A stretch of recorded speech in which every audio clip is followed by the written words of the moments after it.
Bienvenue sur la chaîne de Michael Living. Alors aujourd'hui, on reçoit un invité exceptionnel. On est en Guadeloupe. On reçoit Master Immo Gold, un investisseur immobilier hors pair. Aujourd'hui, on va vous parler d'investissement immobilier, d'expatriation, de business en général et d'achat-vente de voitures. Donc, let's go. Comment ça va, Ça, Flo? va, Michael, ça fait longtemps, hein? Ça fait un moment. Ça fait au moins 6 mois qu'on s'était pas vu. Incroyable, incroyable. T'es bien maintenant, t'es bien installé, belle Bien mine. Ah oui, bien installé en Guadeloupe. Magnifique, Il fait beau avec la petite magnifique, ouais. famille. Donc Incroyable, la nouvelle vie peut commencer là. super, super. Et d'ailleurs, j'avais une question pour toi. Comment t'as eu l'idée justement de développer Michael Living? Ok. Alors Michael Living et Living Automobile, j'ai eu l'idée de le développer. Tout est parti d'une passion de l'automobile, de la Ok. voiture. Bah tu connais, nous on est entier.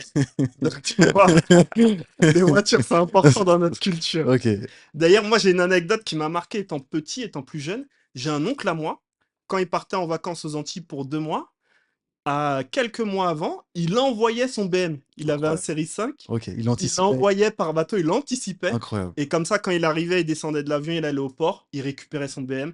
Il faisait les vacances avec son BM, il le renvoyait. incroyable. Et moi, étant petit, je me disais, c'est fou, c'est incroyable, tu vois. Ok, ouais, je vois les trucs. J'aimais tout ça, en fait. Ok, J'aimais tout ça. Et donc, mon père aussi est passionné d'automobile, etc.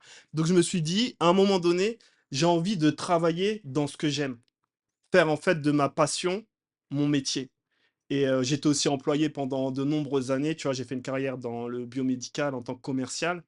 Et à un moment donné, bah, j'ai commencé à saturer. Je me suis dit, j'ai envie de travailler pour moi-même, de regagner, tu vois, cette liberté. je comprends. Donc, du coup, j'ai monté Living Automobile et on fait de l'import-export de voitures de l'Allemagne à la France, de l'Allemagne aux Antilles.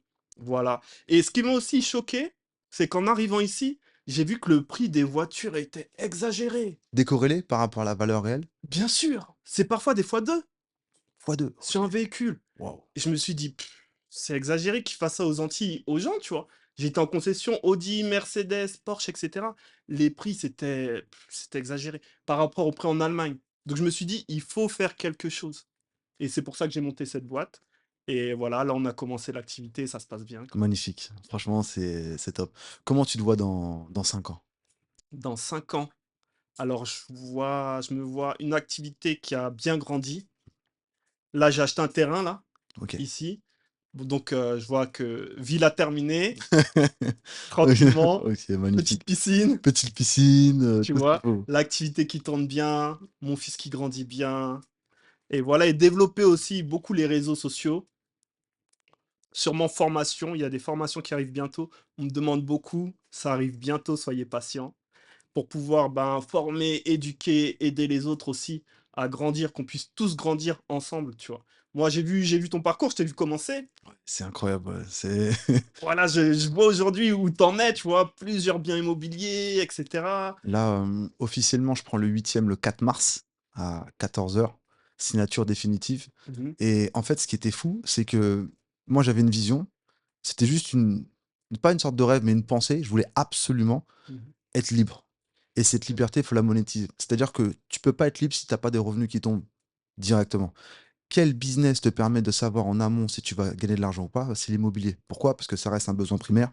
Tout le monde a besoin de se loger.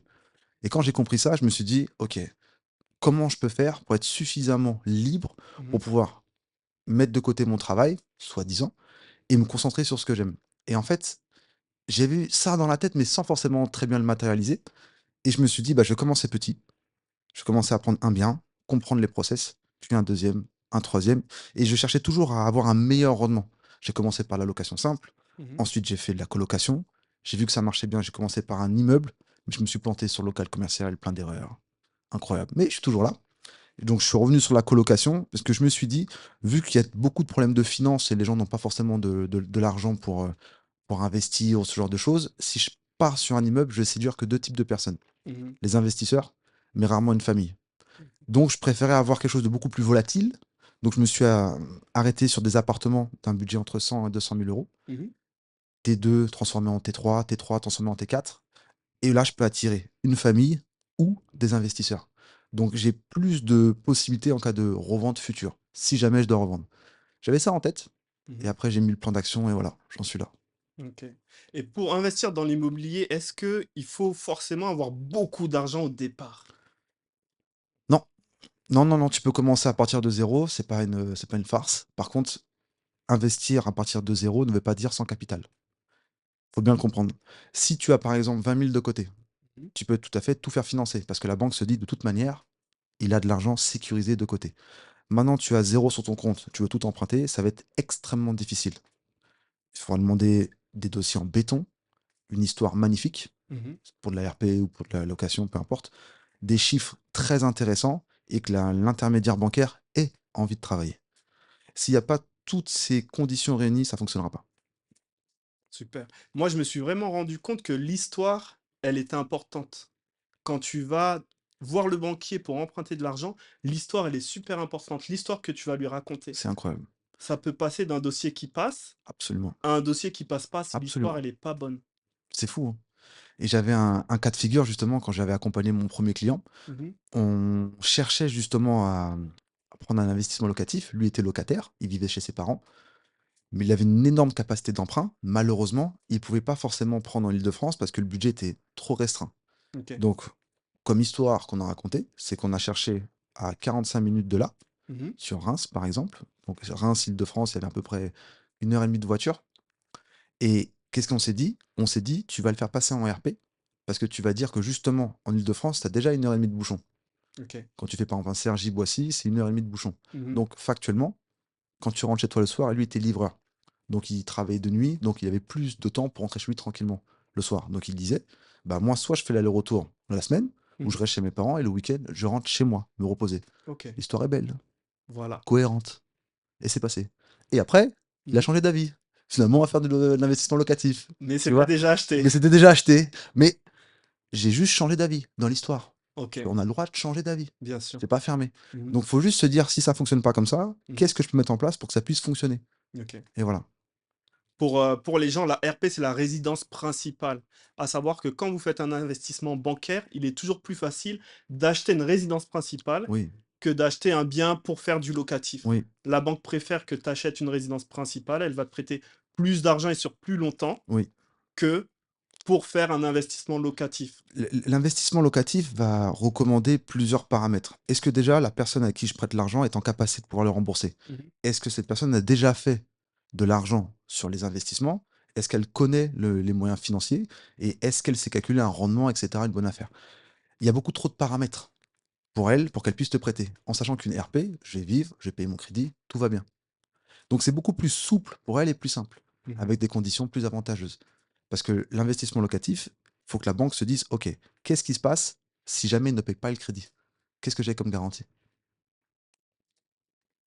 Donc il faut trouver la bonne formule. Mais ça marche. Un peu de détermination, un game plan et ça fonctionne, hein. Et Ça c'est fonctionne. parti. Ouais, ça Ouais. fonctionne. Et qu'est-ce qui t'a aidé à vraiment enlever ces limites mentales? Parce que quand on regarde ton histoire comme ça de loin, on se dit: «Ouais, il a, pratiquement une dizaine de biens immobiliers, il a moins de 40 ans, c'est pratiquement impossible». Si on te disait ça il y a quelques années, même pour quelqu'un de normal, c'est quand même étrange, c'est quand même très rare. Qu'est-ce qui a pu faire la différence entre toi qui as réussi à faire ça et la majorité des gens qui ne le font pas? Croire que ça va fonctionner. Croire que ça va fonctionner, que ça fonctionne déjà dans ma tête Mmh. et dans le sens ensuite, moi j'ai pas de barrière en disant: «Il faut que je teste». Donc je vais essayer, je vais comprendre, Mmh. je vais voir que finalement je suis encore là. Et je vais ensuite m'exercer à mieux le refaire. Avant de prendre mon premier bien immobilier, j'avais passé 8 mois à chercher. J'allais prospecter, j'étais en costume, bottines, chemise, OK. j'étais vraiment crédible dans mon histoire que je me racontais. Mmh. J'arrivais en tant qu'investisseur, patati j'avais rien, rien. Mais j'étais persuadé que je pouvais le faire. Et en fait, je me suis mangé tellement de refus, de non, c'est pas possible. Et je négociais, j'avais pas d'enjeu parce que je savais que j'allais jamais prendre le bien. Mais par contre, j'allais m'exercer, m'entraîner. Donc j'allais dans des endroits où j'étais sûr que j'allais jamais le prendre, Mmh. juste pour voir la manière de faire, de comprendre le process. Donc j'ai des agents immobiliers, désolé, j'aurais fait perdre du temps, Mmh. excuse par rapport à ça, mais j'ai appris beaucoup de choses. Et j'avais fait des estimations où j'étais même passé sur un immeuble qui était affiché à 700 000. Mmh. J'ai réussi à faire une négo à 520 000. Je savais que j'allais pas le prendre. Et quand j'ai vu que ça fonctionnait comme ça et que la value, c'était 800 000 euros, parce que les personnes étaient pressées et je parlais en direct avec eux, ça a bien fonctionné. Mmh. Mais attends, on peut négocier, gagner de l'argent, etc. Juste en parlant, on peut baisser le prix. Donc si je vais voir la banque et ça vaut 700 000 et que je l'ai à 500 000, bah, ils vont me prêter. C'est ça. Donc je me suis dit, ok, c'est bon, je me sens prêt. Et là, je suis parti réellement sérieux, réellement prospecter. Mais ce qui m'a vraiment sauvé, entre guillemets, c'est que j'ai eu cette croyance et cette expérience qui m'a fait prendre conscience que c'est possible. Mmh. À partir du moment où on le sait que ça fonctionne et qu'on est persuadé que ça va fonctionner, c'est simple. Après, il faut juste faire le 0 à 1, c'est tout. Rien d'autre. Pas besoin de compétences techniques. D'ailleurs, moi, je suis nul en travaux, je connais pas les travaux, je Mmh. délègue, j'ai aucune habilitation financière, j'ai fait des erreurs, j'ai aucune compétence technique pour savoir. Par contre, je sais comment ça fonctionne. C'est tout. J'applique, je connais ma recette, je prends mes ingrédients, boum, et C'est j'arrive. important. Il faut se jeter à l'eau, il faut Tout le vraiment temps. se jeter à l'eau. Oui. Moi aussi, c'est comme ça que j'ai fait, moi, mon premier investissement immobilier, je l'ai fait en revenant d'Angleterre. Parce Non, que toi, t'es chaud aussi. Toi, t'es chaud. Toi, t'es chaud. écoute l'histoire. Donc j'ai vécu une dizaine d'années en Angleterre et là-bas, on a fait que de la location, location, location, location et tu vois, on dépensait tout notre argent. J'habitais avec un groupe de potes et bon, on était là, Gucci, truc, machin, Ok. tu vois? Ok. Mais après, au bout d'un certain temps, on s'est dit: «Attends, mais la vie, c'est pas comme ça. On peut pas tourner en rond comme ça, on n'a rien construit et cetera». Donc moi, je me suis dit: «Écoute, en rentrant en France, faut que j'achète directement». Donc de la France à l'Angleterre, j'étais propriétaire 4 mois après mon arrivée. Ah ouais, c'est très rapide. Ouais, quand je C'est suis très revenu rapide. vivre en France. Et pareil, au début, donc j'ai trouvé le bien, j'ai acheté dans le neuf OK. et le vendeur m'a recommandé un courtier pour OK. pouvoir, monter mon dossier et cetera. Parce qu'il m'a dit: «Écoute, tu as pas de déclaration d'impôt en France, tu as pas encore 6 mois de fiche de paye française. OK. Si tu veux acheter en 3 4 mois, il va falloir que tu aies un courtier solide». Donc il m'a recommandé un courtier. Avec le courtier, on a fait un dossier et cetera, boum et j'ai pu acheter, ouais, 4 mois après. Le courtier que tu avais choisi, c'était un courtier d'un grand groupe ou un indépendant qui était, Un indépendant. ouais, c'est ce qu'on Mais recommande regarde le aussi. hike. C'était une indépendante, mais qui était à côté, travaillait pour une banque. Incroyable. Ouais, c'est Donc elle a fait passer double le dossier casquette. dans sa propre Bah, bien banque, en sûr, fait. parce qu'elle savait ce qui pouvait être passé, elle savait exactement ce qu'il fallait, elle connaissait les bonnes personnes et elle Exactement. savait qu'elle allait pas perdre du temps parce qu'elle-même a déjà fait le checkpoint de ça passe, ça passe, ça passe. Je présente le dossier, c'est réglé. Tout à fait. Elle m'a fait, en fait, reprendre toutes mes fiches de paye de l'Angleterre, je crois des 3 dernières années et Ouais, cetera, ouais, pour montrer OK. que j'étais stable, en fait, au niveau de mon Au emploi, niveau de la variation, que c'était, voilà. Mais pareil, au début, moi, les gens, ils me disaient: «Non, Mickaël, ça va pas être possible. Tu as pas encore, ta déclaration d'impôt. OK. Attends 1 an et demi ou 2 ans et après tu pourras acheter et cetera». Moi, je me suis dit: «Non, je vais acheter tout de suite. Je suis Je pareil. suis sûr que c'est Ouais, faisable». je suis pareil, je suis pareil. Et au final, en ayant cette persévérance, j'ai pu trouver des gens qui m'ont accompagné dans ma démarche Bien et sûr, ça a pu se faire. bien sûr. De toute façon, le non ou c'est impossible, moi, c'est quelque chose qui m'excite. Tu me dis que c'est pas possible? Ah bon? Bah, je vais le faire. C'est un challenge. Et factuellement, réellement, vraiment cette niaque et j'ai jamais eu un refus ou quelque chose comme ça. Je me suis toujours débrouillé. Alors certes, des fois, ça fait des coups de stress Mmh. parce que j'ai pris des fois je pensais à l'immeuble, c'est incroyable. Je prends l'immeuble, il est affiché à 190 000 OK. et moi, je parle très Il était confiant. où? Dans le 61, OK. dans l'Orne, mais à côté Toi, tu d'une as beaucoup acheté en province? province à 45, allez, 2 heures max Mmh. de là où j'habitais. D'accord, OK. Max, vraiment en périphérie parce que je me suis dit: «Si jamais j'ai besoin d'une urgence ultime pour me déplacer, Mmh. bah, je peux aller assez facilement». D'accord. Assez facilement. J'ai pas dit que j'y allais, mais je pourrais y aller et ce que j'ai fait, c'est que j'avais déjà 3 biens, c'était pour prendre le quatrième. Mmh. Normalement, ça passe, parce que j'ai déjà amorti un peu de capital et cetera, donc je vais visiter. Je voulais absolument un immeuble, c'était de Lego. Je veux mon immeuble, tu vois? Je veux ce truc, non, j'ai un immeuble Mmh. et j'étais dans l'émotion et cetera, donc je fais mes prospections, je visite et je tombe sur une petite pépite. L'agent immobilier me dit: «Voilà, on a ça», je commence à le visiter, bien placé à côté d'une église, pas très loin d'une université, mais bien placé. Bel patrimoine, belle pierre et cetera. Je dis: «Oh attends, il a de la gueule ce truc-là», tu vois? Il y avait 2 entrées, il y avait un local commercial, il y avait une OK. fleuriste dedans et au-dessus, il y avait de l'habitation et moi, je Mmh. commence à faire mes trucs, je fais: «Ah ouais, mais c'est incroyable ça» et je fais mes calculs de rendement. Wesh, c'est un rendement exceptionnel. Je me positionne, mais pas à 190 000, à Mmh. 156 OK. et je leur dis: «Écoutez, c'est simple. Moi, vous voyez, je fais du business. Je suis là que pour ça. Le but du jeu, c'est quoi votre commission? On prend 12 000. Bah, vous allez prendre vos 12 000, mais par contre, faut l'avoir à ce prix-là». Et il me dit: «Les vendeurs ne vont jamais accepter. Ils ont déjà refusé. Ils ont déjà eu une erreur de prix. Ça fait 2 ans qu'ils veulent le vendre. Personne n'a le crédit». Mmh. Moi, je l'aurai, je vais pas vous faire perdre de temps. Par contre, si je l'ai, on va retravailler ensemble et je vais vous prendre chez vous encore un autre. Mmh. Non, mais ça passera pas. Il commence à me raconter une histoire. Et je lui ai demandé, vous allez faire deux choses. Vous allez contacter les vendeurs et vous allez poser la question, qu'est-ce qu'ils font qu'ils vendent? Mais je vous dis, ils veulent s'en débarrasser. Non, ça c'est la conséquence. Mais pourquoi ils le vendent? Très Mmh. sincèrement. Il me dit, ouais, ils en ont marre. Ils ont plusieurs propriétés. C'est le dernier bien à vendre. Et après, OK. ils prennent la retraite pour faire un tour du monde en Espagne. D'accord. J'avais cette donnée, je fais l'offre à 156 000 Mmh. parce que j'avais tant de travaux, 30 000 de travaux pour que ça reste au prix du marché moyen, pour que je OK. puisse avoir une belle plus-value plus tard. Je fais mon offre, j'appelle l'agent immobilier et je lui dis, écoutez, je sais que l'offre, elle est basse et que Mmh. vous avez déjà eu une proposition d'achat à 170, mais la personne n'a pas eu le crédit. Je ne vais pas vous faire revivre ça. Moi, je vais l'avoir à 156 et vous allez dire mot pour mot ça au vendeur. Voici l'offre à 156 000, elle va être acceptée, j'aurai le crédit et en plus de ça, vous allez pouvoir faire votre tour du monde en voilier et prendre des margaritas en Espagne. Allez. Il a rigolé, Mmh. il l'a appelé, il m'a rappelé 30 minutes après, c'est accepté. Ils se projetaient, en fait, tu les as fait se projeter dans le rêve, dans ce qu'ils Dans voulaient, dans exactement ce donc qu'il tu as voulait. touché à Et l'émotionnel, en voilà. fait. Sauf que j'étais pas financé. Mais non, parce que Ouais, moi je oui, savais pas. après tu as cherché ton financement Après, j'ai après? cherché mon financement, mais en fait, je voulais Mmh. tellement avoir un immeuble pour voir que ça fonctionnait. Mmh. Et mon banquier me suivait pas parce que j'avais trop d'endettement. Et j'ai acheté vraiment très rapidement. Donc, ils disaient, oula, il va jamais s'arrêter, il faut qu'on mette un peu là ou là. OK. Je vais voir une autre banque, on me dit non. Je prends un courtier, on me dit, c'est pas possible, tu as trop d'endettement, trop de biens. Nanana. Mmh. Et j'arrive à 2 semaines de la date de validation des conditions suspensives. OK. Donc, je dis que si je l'ai pas, ça me passe sous le nez et je suis dégoûté. OK. Je passe à une banque en bas de chez moi parce que avant, j'habitais dans le 92 OK. et ma banque principale était dans le 92. D'accord. Après, j'ai déménagé dans le 94, Mmh. donc je voulais juste retirer de l'argent, mais ma carte fonctionnait pas.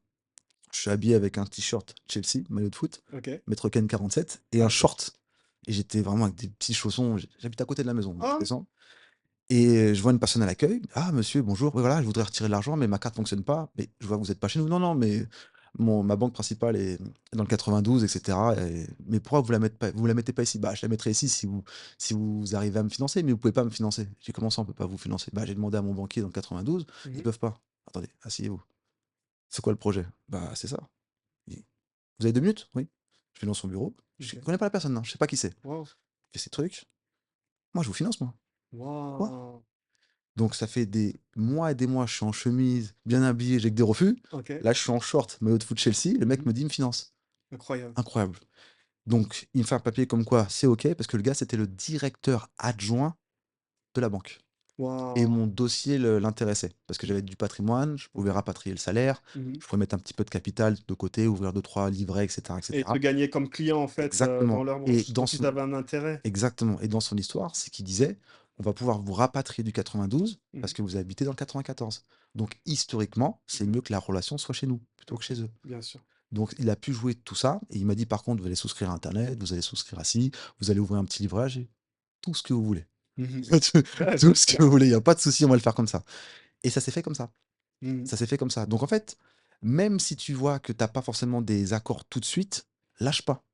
Mmh. C'est la dernière ligne droite la plus intéressante et c'est comme ça que je l'ai eu. C'est vrai. À savoir que le crédit immobilier, c'est pas sur ça que les banques font de l'argent. Absolument. Pour eux, c'est un produit d'appel pour amener le client, Oui, domicilier le salaire. Mais après, ils vont faire vraiment de l'argent sur les produits annexes, annexe. tu vois? Donc ouais, Exactement. abonnement téléphonique, assurance de voiture, ils font même des leasing de voiture, Tout. Ouais, placement, si tu achètes des actions, des choses comme ça. C'est sur ça qu'ils font de l'argent. absolument. C'est pour ça que dès que tu as mis ton salaire et que tu as pris le crédit, derrière, pour les remercier, pour les encourager, moi, je leur prends des petits produits. Je rachète Exactement, des petits pareil, produits. Comme pareil. ça, tout le monde est content, c'est gagnant-gagnant. Et même, je prends même l'assurance, chez eux. Mmh. On sait qu'on peut la résilier au bout d'un an parce qu'elle est quand même assez chère. Et moi, Ouais, je leur dis: «Je la garde chez vous». Même les courtiers qui me sollicitaient: «Vous pouvez faire des économies». Non, ça m'intéresse pas parce que la relation, je l'ai avec lui, je l'ai pas avec vous. c'est ça. Et comme ça, ils voient que c'est pérenne et que Mmh. ça continue, ça fonctionne dans le temps. Ce que j'ai fait, c'est qu'1 an après, même quelques mois après, bah, je rachète. Mmh. Et là, il me dit qu'il peut plus. Je suis trop bloqué, j'ai un endettement, et cetera. Et OK. moi, je lui ai dit: «Si vous me suivez, Mmh. moi, c'est chaque année, je vais en prendre un». Donc, comme j'ai domicilié salaire chez lui, mon ancien banquier me dit: «Ah, c'est dommage, il faudrait mieux les mettre chez moi». «Oui, Mmh. mais vous m'avez dit que vous pouvez pas me suivre parce que j'avais un endettement trop élevé». Et il me dit: «Oui, mais là, c'est différent, là. Là, vous allez redevenir nouveau client». Je fais: «Ah, et ben voilà, et Waouh! voilà». Donc Donc tu es je reparti suis dans le reparti vent. là-bas et je lui ai dit parce qu'il ne pouvait pas Mmh. me suivre. Et qu'est-ce qui s'est OK. passé? C'est que j'ai pu faire 2 acquisitions chez lui, Mmh. un en nom propre et un en société. Et OK. le dernier que j'avais, Là, j'ai dépassé l'encours acceptable chez lui. L'encours, c'est la capacité, maximum qu'une banque peut prêter sur l'indexion du salaire. En OK. gros, ils font salaire annuel multiplié par 7 ou 8 Mmh. et ça donne la capacité maximum d'emprunt. OK. Je suis à x12, Waouh! donc ils peuvent plus. Ouais, bah, Ils sont oui. bloqués, à Ouais. peu près x12, hein. D'accord. Et donc il m'a dit: «Florent, désolé, on a envie de t'aider, mais on te connaît, on Ouais. sait ton profil, on peut pas te suivre, faut que tu ailles voir ailleurs». Mmh. Bah, je suis parti voir l'autre. C'est «En ça. fait, vous me financez?» «Bah oui, vous êtes nouveau client maintenant». Mmh. «Très bien». Et ça s'est fait comme ça.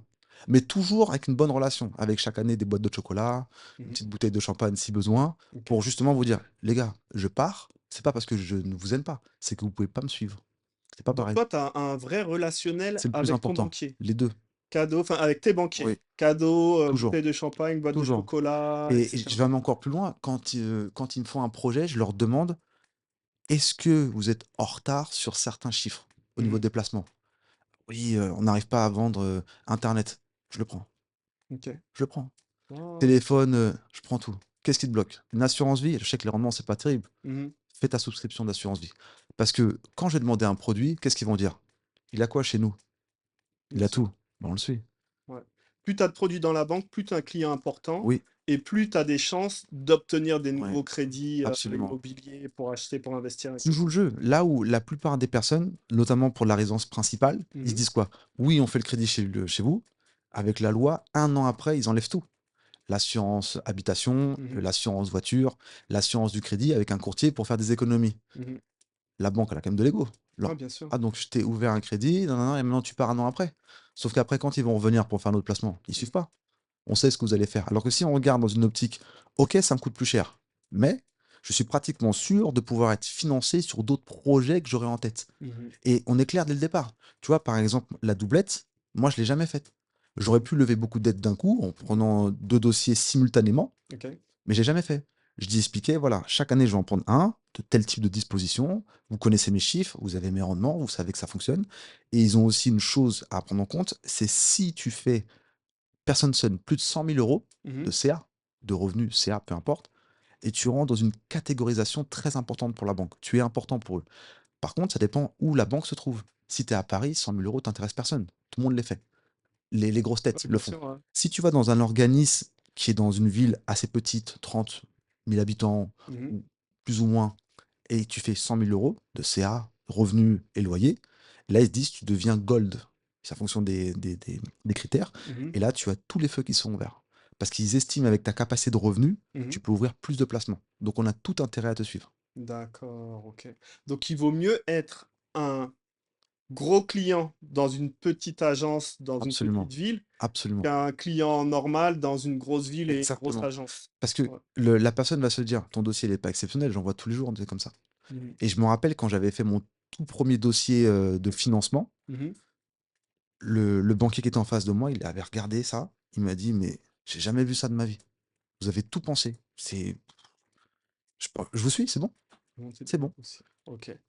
Et c'est quoi la pire? Parce que là, on parle du côté positif. Ouais, on a acheté beaucoup de biens, on a fait ci, on a fait ça. Mais c'est quoi la pire galère qui t'est arrivée dans l'immobilier? La pire galère, il y en a eu, hein. La pire galère, qu'est-ce que je pourrais te dire? Covid. OK, il s'est passé Covid, quoi? je prends des colocataires qui sont de l'Île-de-France, ils ont jamais été en colocation. Mmh. Les parents se connaissaient tous, donc on se voit en Île-de-France, on fait signer les bails, tout va bien, c'est mes enfants, c'est un tel, un tel, un tel, ils ont toujours grandi ensemble, mais Mmh. ils ont jamais été en colocation ensemble. Et le problème, c'est qu'ils habitaient tous à Levallois, donc ce qui voulait dire, entre guillemets, c'est qu'ils étaient habitués à avoir un certain confort. Ils étaient pas forcément, amenés à faire le nettoyage, à faire à manger, ce genre de choses. Ils se Mmh. sont retrouvés seuls dans une ville où il y avait plus les parents qui étaient derrière. Ils ont fait des fêtes tous les soirs en plein Covid, là où le regroupement était interdit. Mmh. Et moi, on m'avait appelé sur le portable parce que il y avait un locataire du rez-de-chaussée qui s'était pris une bouteille dans sa voiture du 8e étage. Ça avait cassé la voiture. Il devait travailler demain. Ils sont remontés. Mmh. Le gardien m'a appelé parce qu'ils font des fêtes tous les soirs. Il y avait un des locataires qui était monté sur le toit pour faire des photos. Il était passionné de photos. Il se disait: «Ah, j'ai une superbe vue». Que des galères. Ah ouais. Je les ai appelés. J'ai dit: «Les gars, écoutez, c'est simple, il n'y a pas de problème. Vous pouvez faire ce que vous voulez. Mmh. Sauf que si ça remonte à mes oreilles, les gars, ça va mal se passer. Et je suis pas le syndic». «Oui, pardon, monsieur Kenney, désolé». Je répète, c'est la dernière fois que ça se produit. Sinon, c'est moi qui viens et ce sera pas les mêmes affaires. Tu dû mettre un coup de Un pression, coup quoi? de pression de fou et ils sont partis. OK. Ils sont partis et j'ai dit: «OK, personne très aisée, très fortunée, avec un certain standing, je prends pas». OK. Même si sur les chiffres me disent, voilà, on génère 120 000 euros l'année, 150 000 euros l'année, il y a un beau dossier, les garants derrière. Mmh. S'ils ont jamais été habitués à être en colocation, je ne prends pas. Pour pas revivre ça. Et comme une autre anecdote, bah, quand j'ai pris l'immeuble, il y avait une fleuriste Mmh. qui avait déjà un certain loyer. Et en fait, son loyer, ça couvrait déjà mon crédit OK. à Donc au 200 euros rez-de-chaussée, près. il y a un magasin et Voilà. ça a une Il y avait fleuriste. deux entrées. Il y avait une entrée pour le local et OK. une autre entrée pour un autre lot. Il fallait mettre à l'étage et il y avait la partie habitation. OK. Et le local, ça couvrait déjà mon crédit. Mmh. Incroyable. Mais moi, j'avais pas vu qu'en fait, elle partait. Mmh. Je fais la signature. Donc voici, je suis nouveau propriétaire. Bonjour. Voilà. Bon, pour le loyer, vous pouvez envoyer ça à cette adresse. Et OK. moi, je m'en vais. Ah, quoi? Comment ça, vous en allez? C'est pas partie du plan, ça. Ça Bah ouais. fait pas partie du Et plan. du coup, tu as dû retrouver un autre locataire, C'était pour une le commerce en bas? catastrophe. Catastrophe.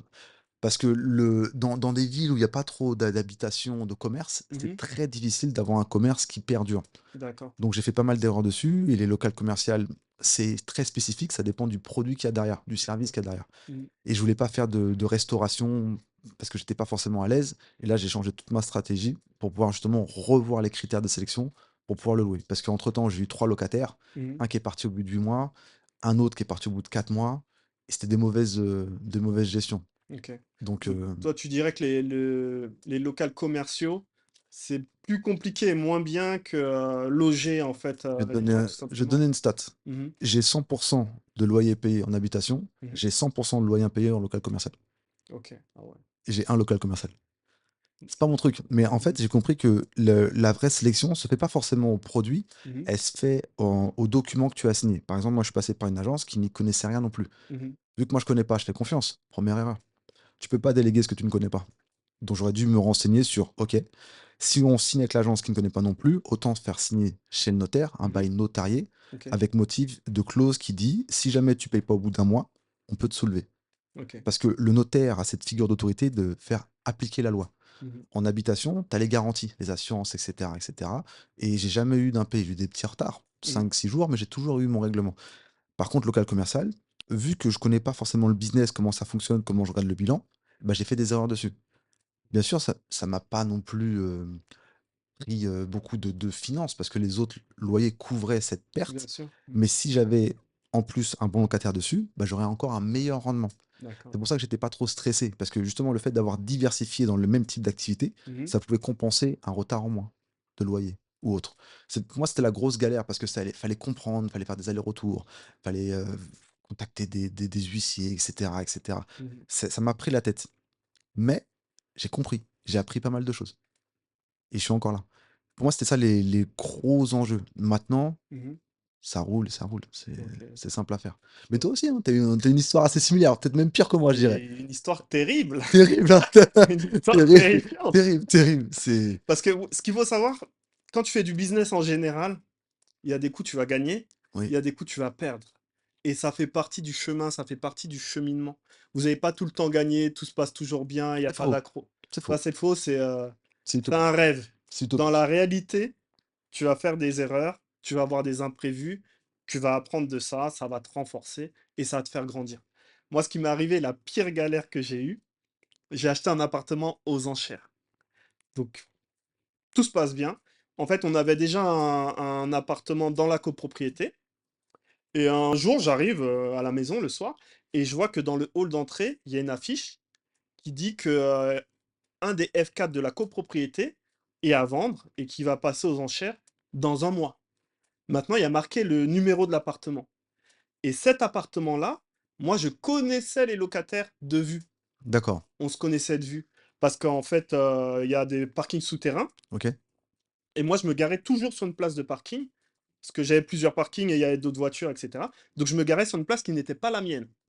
Et un jour, j'ai reçu quelqu'un a laissé un mot sur mon pare-brise, me disant bah, cette place est la nôtre, merci de nous contacter, de voir comment on peut s'arranger. Et c'était les locataires en question de l'appartement. Donc, du coup, j'ai été chez eux, on échange un peu ensemble, etc. Et bon, ils m'ont dit qu'ils étaient locataires, etc. Mais ils m'ont demandé de payer un loyer pour la place de parking que j'utilisais, alors qu'ils n'avaient pas de voiture. Incroyable. J'avais dit, mais vous avez pas de voiture. Abusé, wesh. Laissez-la moi Ouais. en attendant, et je vais vous acheter une voiture. Ouais, c'est ça. On verra ce qu'on fait. Ils m'ont dit non, il faut payer, etc. Bref, je me suis garé ailleurs, mais je les connaissais déjà, donc j'avais déjà leur numéro. Donc quand j'ai vu que l'appartement qu'ils louaient était en vente, Je les ai appelés pour leur demander un petit peu s'ils avaient des informations à me donner. Ils me disent, bah non, nous on sait pas, les propriétaires ils sont à l'étranger, ils étaient au Cameroun, les proprios, et du coup de toute façon nous on va partir de l'appartement parce qu'il est trop grand pour nous, nos enfants maintenant ils sont grands, etc. On a besoin de quelque chose de plus petit. Donc nous dans 1 ou 2 mois, on est parti. À savoir que les appartements aux enchères, quand l'appartement il est occupé, il se vend beaucoup moins cher. D'accord, Quand l'appartement il est libre, il est vide, les enchères elles vont plus monter. j'ai compris. Donc moi, je me dis, c'est un appartement occupé, Mais qui sera mais vide. moi, j'ai l'info Qui sera qui sera vide dans 2 mois. J'ai compris. Info que les autres Non pas. personnes n'ont pas. Donc je me suis dit, plan parfait. En plus, je connais la copropriété. Je sais qu'il n'y a pas de problème, que c'est une bonne copro, Tu es qu'elle est déjà bien dedans. tenue. Moi, je suis déjà dedans.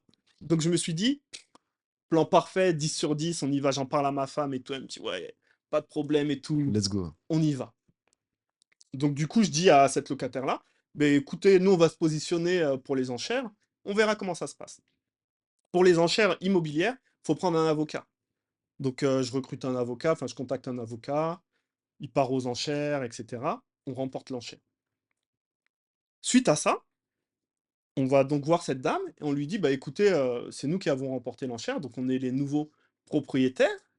Ce qu'on vous propose, c'est que vu que vous comptez partir d'ici 1 mois, on va pas vous demander de payer un loyer. Donc on vous laisse 1 mois sans payer de loyer. Ça vous laisse le temps d'économiser un peu peut-être pour votre prochaine caution, etc. Ça vous laisse le temps de vous retourner. Elle nous dit, ah, c'est très gentil, vraiment, félicitations à vous, c'est très gentil. Elle nous reçoit bien et tout, sans problème. Et à l'époque, justement, on partait en vacances en Guadeloupe. Donc on part en vacances en Guadeloupe et tout. On revient 1 mois après, hop, on va frapper. Bah voilà, ça fait 1 mois, où est-ce que vous en êtes, et cetera. Elle me dit: «Non, moi j'arrive pas à trouver un logement parce que je suis seule, je suis une femme seule, avec 2 enfants, et cetera». Je lui dis: «Bah, il est où votre conjoint?» Parce qu'à la base, c'était une famille. «Non, il est parti, on s'est disputé, il est parti, et cetera. Donc là, j'ai un seul salaire et j'arrive pas à retrouver un logement. Donc est-ce que vous pouvez me laisser un petit peu plus de temps, 1 à 2 semaines, et cetera?» Moi, je lui dis: «Pas de problème, on vous laisse un peu plus de temps. On se voit dans 2 semaines». 2 semaines plus tard, on revient, elle me dit: «Écoutez, j'ai toujours pas trouvé et vu que j'ai pas trouvé, de toute façon, tant que moi j'ai pas trouvé un autre logement, je pars pas d'ici». Là, tu sens qu'il y a un truc qui se passe. Bah oui, Oui. et le ton, il commence à Oui. changer. Tu sais, ça switch de l'autre côté. Ouh là! Ouais, ça OK. commence à dire: «Je ne pars pas d'ici», tu vois? Elle commence à décider. Je lui dis: «Écoutez, si je comprends que vous pouvez pas partir tout de suite, mais vu que vous pouvez pas partir, faut commencer À payer le loyer, hein, à payer le loyer, bien évidemment. tout simplement». Elle m'a dit: «Écoute-moi, moi je paye aucun loyer». Texto, elle m'a dit ça, elle m'a regardé dans les yeux, elle m'a dit: «Je paye aucun loyer». Je dis: Non, «Attends, je crois que c'est pas compris. lunaire, ouais, Ouais, ouais, c'est lunaire!» Je regarde ma femme, tu vois? Et elle me dit: «Vas-y, calme-toi, calme-toi. calme-toi, relax». Et après, boum, elle nous claque la porte au nez. OK. Donc je dis: «Ah là, c'est compliqué». Là, tu commences un petit peu à Bah ouais, je commence à dire là, ça commence à devenir compliqué et tout. On laisse un petit peu l'eau couler, on attend une petite semaine, on retourne la voir. Là, elle nous ouvre plus la porte, elle entrouvre la porte comme ça. Elle ouvre pas la porte OK. complètement. Elle me dit: «Écoutez, vous êtes des menteurs. Qui me dit que l'appartement, c'est à vous?» Ah, c'est juste ça? Ouais, Toi, tu dis: «Attendez, attendez, c'est juste ça le problème, c'est ça?» OK. je lui dis: «Mais vous avez reçu les papiers, Oui. comme quoi il a été vendu aux enchères, et cetera, machin, vous savez très bien que c'est à nous l'appartement». On passe de: «Ah merci de me laisser rester dans le logement» à: «Qui me dit Dis que que l'appartement, c'est à vous?» incroyable. Donc là, elle veut plus rien entendre, et cetera. La solution, c'est de commencer la procédure d'expulsion, en fait.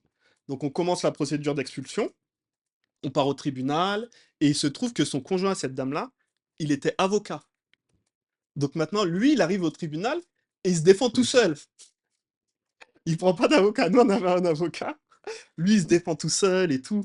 Donc, c'est un truc, ça a traîné sur 1 an et demi pratiquement. Au final, on a gagné le procès. Ils sont sortis du logement et ils nous ont remboursé les loyers qu'elle n'avait pas payés du coup pendant 1 an et demi. Mais ça a été 1 an et demi de stress, galère, procès, Ouais, une trucs. procédure, ça te met Ouais. dans un sale mood et je me rappelle, tu m'avais raconté cette phrase et ça m'avait marqué. Quand vu que vous vous croisez, vu qu'elle est sur le donc vous vous croisez et tu m'avais dit, à un moment donné, vous êtes croisés et elle t'a dit une phrase, je me rappelle plus très bien, tu me corrigeras. Mhm. C'est moi qui ai décidé de partir. Bien sûr. Ça, c'est fou, ça. Mais ça, c'est Ça, même le c'est fou. jour où elle m'a rendu les clés. Parce que du coup, quand on a gagné le procès, après, elle reçoit une lettre du tribunal D'accord. disant que nous, on a gagné le procès, qu'elle doit rembourser les loyers et tout. Et en plus, le pire, c'est que dans cette histoire-là, elle, elle nous a accusés. Elle a dit que oui, on venait la déranger, on venait la harceler, que ça empêchait Son son fils. fils d'étudier à l'université, donc que son fils a dû déménager, qu'elle a dû lui prendre une chambre étudiante. Donc elle a demandé au juge à ce que nous, on rembourse La chambre la d'étudiant. chambre étudiante de son C'est fils, que génial. son fils a pris pendant 1 an. C'est exceptionnel. C'était Ça incroyable, a pété les plombs, bien sûr. bien sûr. C'était, tu vois, le Oui, oui, retournement oui. de situation. Je vois tout à fait. C'était fou. Et du coup, cette dame-là, quand elle est partie, le jour où elle est partie, elle m'a remis les clés et elle m'a dit, c'est moi qui ai décidé de partir. C'est un truc à péter les plombs, ça. Ouais, C'est un truc à c'est péter. moi, c'est pas toi qui m'as fait partir, c'est moi qui ai décidé de partir. Si je voulais rester, j'aurais pu rester. Elle me dit ça. Et elle me dit, si t'as gagné le procès, c'est grâce à moi. Alors qu'elle essaie de m'éteindre pendant le procès. C'est que ça rend fou, ça rend C'est fou. fou. Mais tu sais, en disant ça, tu me rappelles une histoire effectivement qui est presque similaire. Quand je faisais de la colocation, j'avais hacké un petit système Mhm. où généralement, des fois, j'ai 2 locataires qui partent, je fais une colocation de 3. Donc la personne qui restait, je lui disais: «Bah, vu que vous allez être en colocation, je vais t'envoyer des candidats Ok. et tu vas faire en sorte de les faire visiter. Comme ça, tu vas sympathiser avec OK, pas de souci et cetera, pas de problème». J'envoie 10 personnes, pas de retour des 10. Je Ok. dis: «Mais c'est bizarre, 10 personnes, c'est hyper bien placé, pourquoi ça se loue pas?» Donc j'appelle le locataire: «Ça s'est bien passé?» «Oui, ça s'est bien passé, ils ont regardé, mais bon, je sais pas pourquoi ils ont pas pris». J'appelle les candidats: Mhm. «Alors ça s'est bien passé?» «Oui, mais bon, on n'a pas voulu, le prendre parce que le locataire sur place nous a dit que c'était bruyant, que le propriétaire était méchant et cetera. Il est relou, il appelle tous les 4 matins». En fait, il dégoûtait tout le monde pour qu'il puisse garder le logement entier pour lui. Oh là là. Tu vois? J'ai: «Ah OK, c'est comme ça, d'accord». J'ai OK, mais je lui ai rien dit, tu vois? Mhm. Et je lui ai dit: «Bon, lui, il va rien faire et je vais pouvoir louer personne». Donc je lui ai dit, au fait, parce qu'il devait partir, il voulait être dans un logement seul. Je lui ai demandé: «Tu en es où dans tes recherches de logement et cetera?» «Bah là, le problème, c'est que j'ai pas trouvé et cetera, je sais pas trop comment ça va se passer.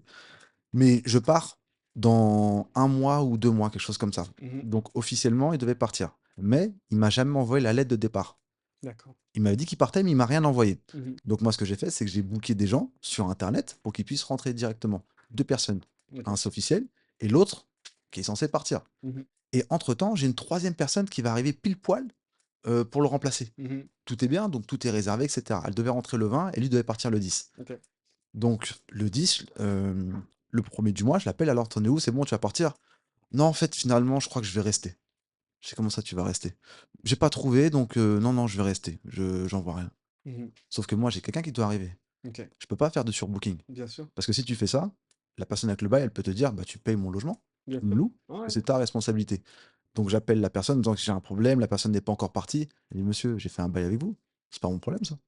Je fais: «OK». Là, je me dis: «Là, je vais prendre la sauce. Mhm. Là, je vais prendre la sauce». Et là, je commence à réfléchir, à réfléchir. J'appelle le locataire qui est sur place et je lui demande: «En fait, c'est quoi les conditions que tu as besoin pour pouvoir partir? Ton Mhm. école, elle est où?» Il me dit qu'elle est à peu près, à 20 minutes, Ok. et ce serait cool que je me rapproche. Mhm. Et moi, j'avais sympathisé avec un investisseur qui faisait la même chose que moi et je lui ai demandé: «Écoute, est-ce que tu as un logement qui est libre pour un locataire à moi qui veut se rapprocher?» Il me dit: «Écoute Flo, moi d'habitude je le fais pas, mais Mhm. effectivement j'ai un logement qui va émerger, qui est moins cher au niveau du loyer, qui est situé dans un autre endroit.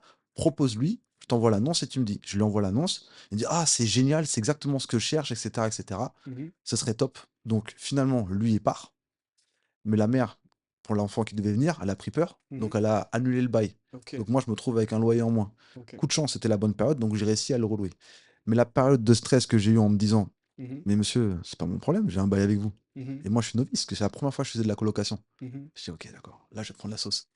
J'ai pas de différé, j'ai rien. J'ai dit: «Là, ça va être chaud pour moi». Parce Mhm. que c'est-à-dire que je vais devoir payer le crédit, Ok. j'ai une place, un gars qui paye et je dois Mhm. payer en plus un logement à côté et c'est peu importe le prix, Mhm. je dois la reloger Ouais, bien sûr. dans Ouais. les conditions qui étaient à peu près identiques à ce qu'elle avait. Ça m'a mis un vrai coup de stress, mais Mhm. tu vois, j'ai réussi à m'en sortir.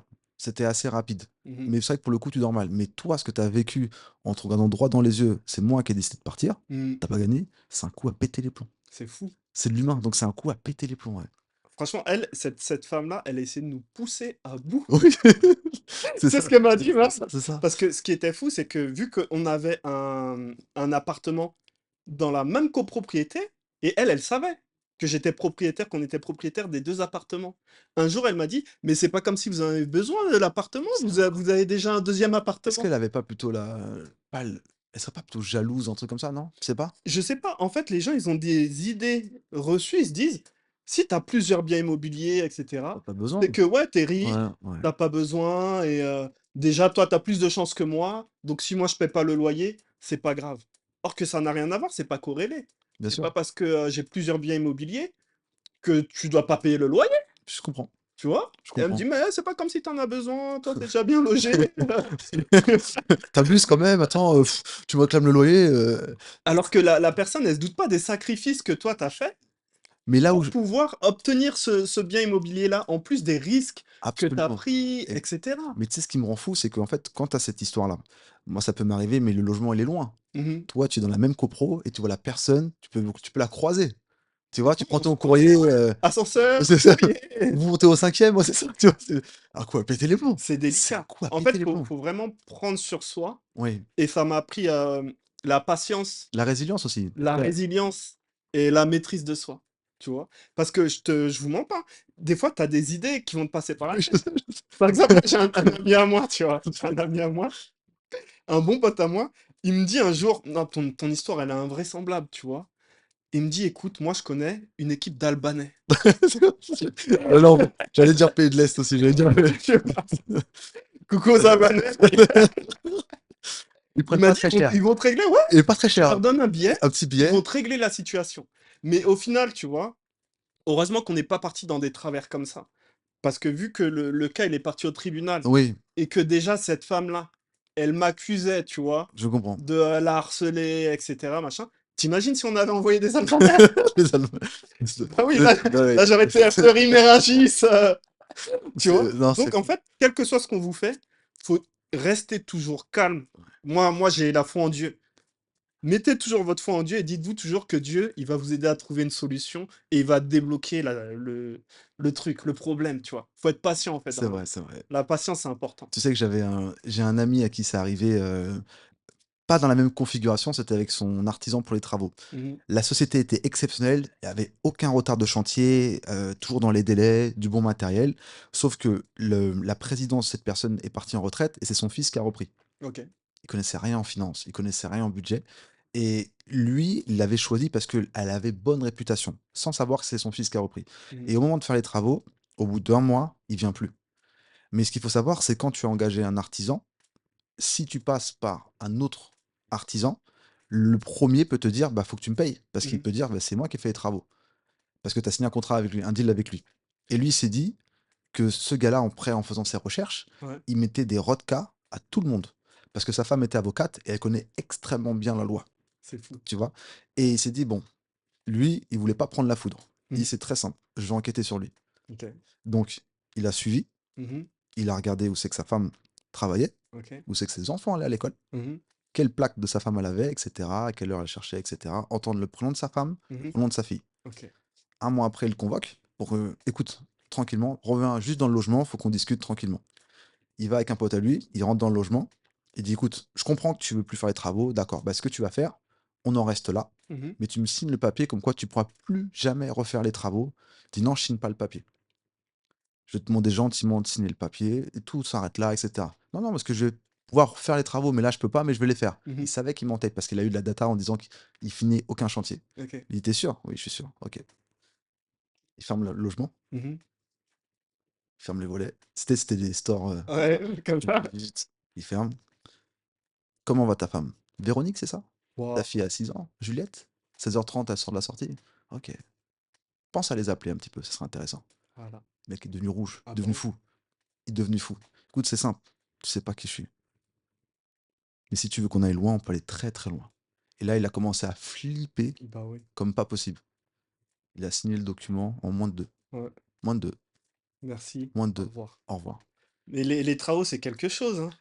Heureusement, il a compris parce qu'en fait, le plus important, c'est d'avoir du feedback Mmh. sur les personnes qui font les travaux. Ne pas hésité à demander: «OK, c'est bien beau de montrer des photos de chantier, Mmh. mais est-ce que vous pouvez me parler passer le numéro de la personne à qui vous avez fait le chantier?» Mais ça, c'est trop Ça demande rien, important, Flo. ça demande rien, mais tu fais ça, tu Mmh. t'assures 90 de problèmes en moins. Ouais. 90.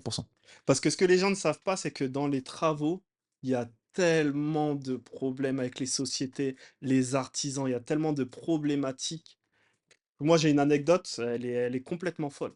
Bah, d'ailleurs, cet appartement-là, qui était, squatté pendant 1 an et demi par cette femme, une fois qu'il a été libéré, l'appartement, il était hyper sale. À jamais nettoyé? Je sais pas, il y avait de la crasse sur les murs, La crasse sur les bah, murs, ouais, waouh! et je sais pas pourquoi elle écrasait des mouches et des moustiques sur les murs. Je te Je l'ai promets, eu! il y avait plein de moustiques, et de mouches écrasées sur les murs. Ah, des mouches écrasées? Oui, Genre des tu mouches tu écrasées, encore les cadavres de de waouh, mouches c'est quoi et de cette affaire? moustiques. C'est quoi C'était cette affaire? incroyable. L'appartement, il était super sale et en plus, du coup, moi, avec, ma femme et moi, on voulait habiter dedans, OK, cet appartement-là. Ma femme, elle m'a dit: «Écoute, Mickaël, je t'aime bien. ouais, mais je veux qu'on refasse tout du sol Au au plat? plafond». OK, «OK, pas de problème» et tout. Donc on cherche des artisans, justement, pour faire les travaux et j'ai un ami à moi qui est de la République dominicaine. OK. Il me dit: «Écoute, moi, j'ai des amis à moi, des Colombiens, ils sont super forts dans les travaux et tout et justement, ils cherchent des chantiers et cetera, machin». Moi, je lui dis: «Écoute, ben, présente-les-moi, fais-les venir, comme ça on regarde le chantier ensemble, on les fait venir sur le chantier, on parle un petit peu niveau prix et cetera et puis on voit si on arrive à s'entendre», tu vois? Donc on il les fait venir, il y a, ma femme et moi, mon pote, de la République dominicaine, les Colombiens et bah, ma femme, elle aimait bien, tu vois? Elle s'est dit: «Ah, ce sont des C'est la maison, on est latinos, ensemble, on est en on va leur famille. expliquer en OK, espagnol, OK. ce que je Mettre veux des faire et directives, cetera». bien comprendre et cetera. Voilà. Superviser le projet et cetera et cetera. Tu vois, elle était contente, elle était Mmh, impliquée, tu vois? je comprends. Et donc du coup, il y a un d'eux qui parlait français, il y en avait qu'un seul qui parlait français. Donc on s'entend bien, truc et le gars m'explique un peu son parcours. Il avait rénové des ambassades et tout, OK. machin, truc, super fort, tu vois, le mec. Et son prix, incroyable. Il était 2 fois moins cher que tout le monde.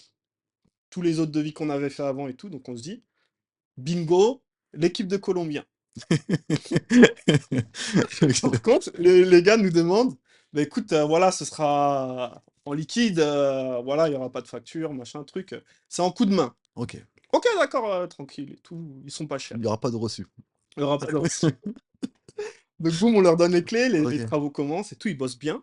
Les premières semaines, ils bossent super bien, ça avance bien et tout et après pendant une semaine, ils disparaissent. Mais, quand tu as donné l'argent, tu as donné tout d'un coup ou Non, j'ai c'est donné la moitié. la moitié? D'accord, OK. Je leur ai dit: «Écoutez, je vous donne la moitié de la somme maintenant, la moitié de la somme à la fin. Travaux finis. Travaux finis». OK. Remise des clés, travaux finis, on inspecte tout et tout. On avait pris un architecte d'intérieur, j'ai un pote à moi, Shara Tempa, qui est Yes. architecte d'intérieur Très bon en et plus. du coup, tu vois, il est Ouais, très fort, hein. je l'ai pris pour mon appartement à Reims Ah justement. oui, c'est Bien vrai, sûr. c'est vrai, c'est vrai. Très, très fort. Donc du coup, on s'était dit l'architecte, il était là aussi. On s'était dit que à la fin du chantier, on fait un rendez-vous avec les ouvriers, l'architecte, on vérifie si tout est conforme et là, je leur redonne la deuxième moitié et c'était nous qui achetions tous les matériaux. OK. Donc comme ça, eux, ils avaient même pas d'argent Pas avancé, avancé, tu te débrouilles pour les fournitures. Tu emmènes exactement, tout sur le chantier et après ils se débrouillent, tout à fait. Donc au début, le chantier, il se passe bien. Ils disparaissent pendant une semaine, pas de nouvelles, ils répondent plus au téléphone, rien du tout, tu vois? Gros coup de stress et du jour au lendemain, ils reviennent. Un matin, ils sont là. Tu vois, ils avaient les clés, C'est quoi ça? je te promets. Un matin, ils sont là, en train de travailler sur le Oui, chantier. oui, Non, bah ouais, en plus, ouais, je sais, là, je sais, sur le chantier. je sais, je sais, je sais, Bien, je sais, voilà. je sais, je sais. Donc ils sont là, «Bah, vous étiez où les gars?» «Non, mais on avait d'autres chantiers, on avait d'autres trucs à faire et tout, tout ça» et à partir de là, genre, tu sais, ils venaient un jour sur 2, un Un jour peu sur moins. 3, ils viennent le matin ou ils arrivent l'après-midi et tout. Et vas-y, tranquille. Après là, ils commençaient à me demander de l'argent. Ils commençaient à me dire: «Écoute, là, on n'a pas d'argent pour manger cette semaine. Est-ce que tu peux nous avancer 200 €? Oui, là, j'ai pas d'argent pour, payer les transports. Est-ce que tu peux m'avancer 50 €? Oui, là, mon enfant, il est malade en Colombie. J'ai besoin de 500 € et cetera». Or que moi, je leur avais déjà dit clairement, Ouais, c'est la moitié au début et la moitié à la fin. Mais maintenant, c'est hyper délicat parce que la personne te dit qu'il a des problèmes personnels je comprends. avec son enfant, il a pas de quoi manger, il a ci, il a ça. Et donc, toi, tu te dis, je peux pas rester insensible. parce que c'est quelqu'un qui travaille aussi pour moi. Je comprends. Donc, tu veux l'aider, mais en même temps, je commence à m'apercevoir que la deuxième moitié, je leur ai pratiquement tout donné. Et le chantier, il n'est pas fini. Tu pas sérieux. Je te promets, de fil en aiguille, Ouais, on des mangeait petits frais, des petits ça, des petits ci, des petits OK. machin et tout. Il y a même l'un d'entre eux, un jour, il m'appelle, il me dit: «Écoute, j'ai des problèmes, chez moi, je pourrais pas dormir chez moi, est-ce que je peux dormir quelques jours sur le chantier?» Tu vois? J'ai dit: «OK, vas-y, il y a pas de problème, tu peux dormir sur le chantier, mais il faut pas que ça s'étale trop et Mmh. cetera, machin». Mmh. Tu vois, j'essaie de les aider un peu, mais j'essaye aussi de faire l'équilibre Bien sûr, pour pas leur donner, tout l'argent oui, et que le chantier soit pas terminé. bien évidemment. Mmh. Donc au final, on arrive vers la fin du chantier et je me dis: «Écoute, à partir de maintenant, je leur donne plus un euro. J'attends que ça se termine et à la fin, je leur donnerai la totalité». Je crois il leur restait 5 jours de travail à faire. Ils travaillent 2 jours, je me souviens, c'était un vendredi, il restait 3 jours de travail. Le mec, il m'appelle, il me dit: «Écoute, là, c'est vendredi, j'ai besoin d'argent tout de suite. Donc, je voudrais que tu me donnes le reste de l'argent du chantier». Je lui dis: «Écoute, c'est pas possible. Il te reste 3 jours à faire. Prends ton mal en patience, fais tes 3 jours et quand tes 3 jours, ils sont terminés et que le chantier, il est fini, comme on avait dit, je te donnerai ton argent». Il me dit: «Non, moi, j'ai des problèmes, je dois de l'argent à quelqu'un que je dois lui donner ce soir là, donc il faut que tu me donnes l'argent ce soir. C'est pas mon problème». Il me dit: «Viens sur le chantier». Moi, j'étais chez moi, tu vois, dans l'appartement OK. d'à côté. Tu descends ou ouais, tu Ouais, voilà. Il me dit: «Viens sur le chantier». Je lui dis: «Mais non, je viens pas, c'est pas la peine que je me déplace.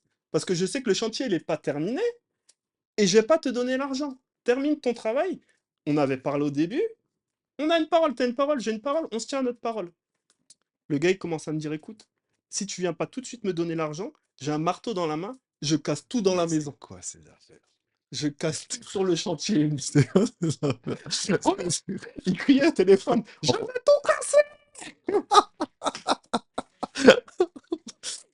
En français? Je me suis dit C'est en français? En français? Là, il parlait français celui-là? c'est un Colombien, mais il parlait français. Il me disait: «Je vais tout casser!»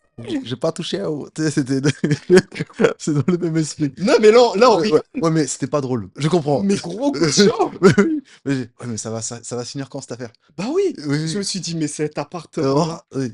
que des galères!» OK. Et il me parlait: «Je vais tout casser, viens maintenant ou je casse tout, viens maintenant ou je casse tout!» Il criait au téléphone. Je lui ai dit: «Écoute, là, tu es en train de lever la voix et tout, ça sert à rien, je vais raccrocher». Donc je raccroche le téléphone et j'appelle mon pote de République dominicaine qui m'avait présenté les Colombiens. OK. Et je lui dis: «Écoute, regarde, là, il y a tes potes que tu m'as présentés, qui sont chez moi, et ils me disent qu'ils vont prendre un marteau là et qu'ils vont casser tout l'appartement. Donc s'il te plaît, appelle tes potes, calme-les et règle cette histoire parce qu'au final, c'est toi qui Je m'as comprends. présenté ces gens-là». Il me dit: «OK, je les appelle tout de suite et tout, je vais voir ce que je peux faire et tout». Il me rappelle, 2 minutes après, il me dit: «En vrai, donne-leur leur argent parce que je les connais, ils vont vraiment casser chez toi».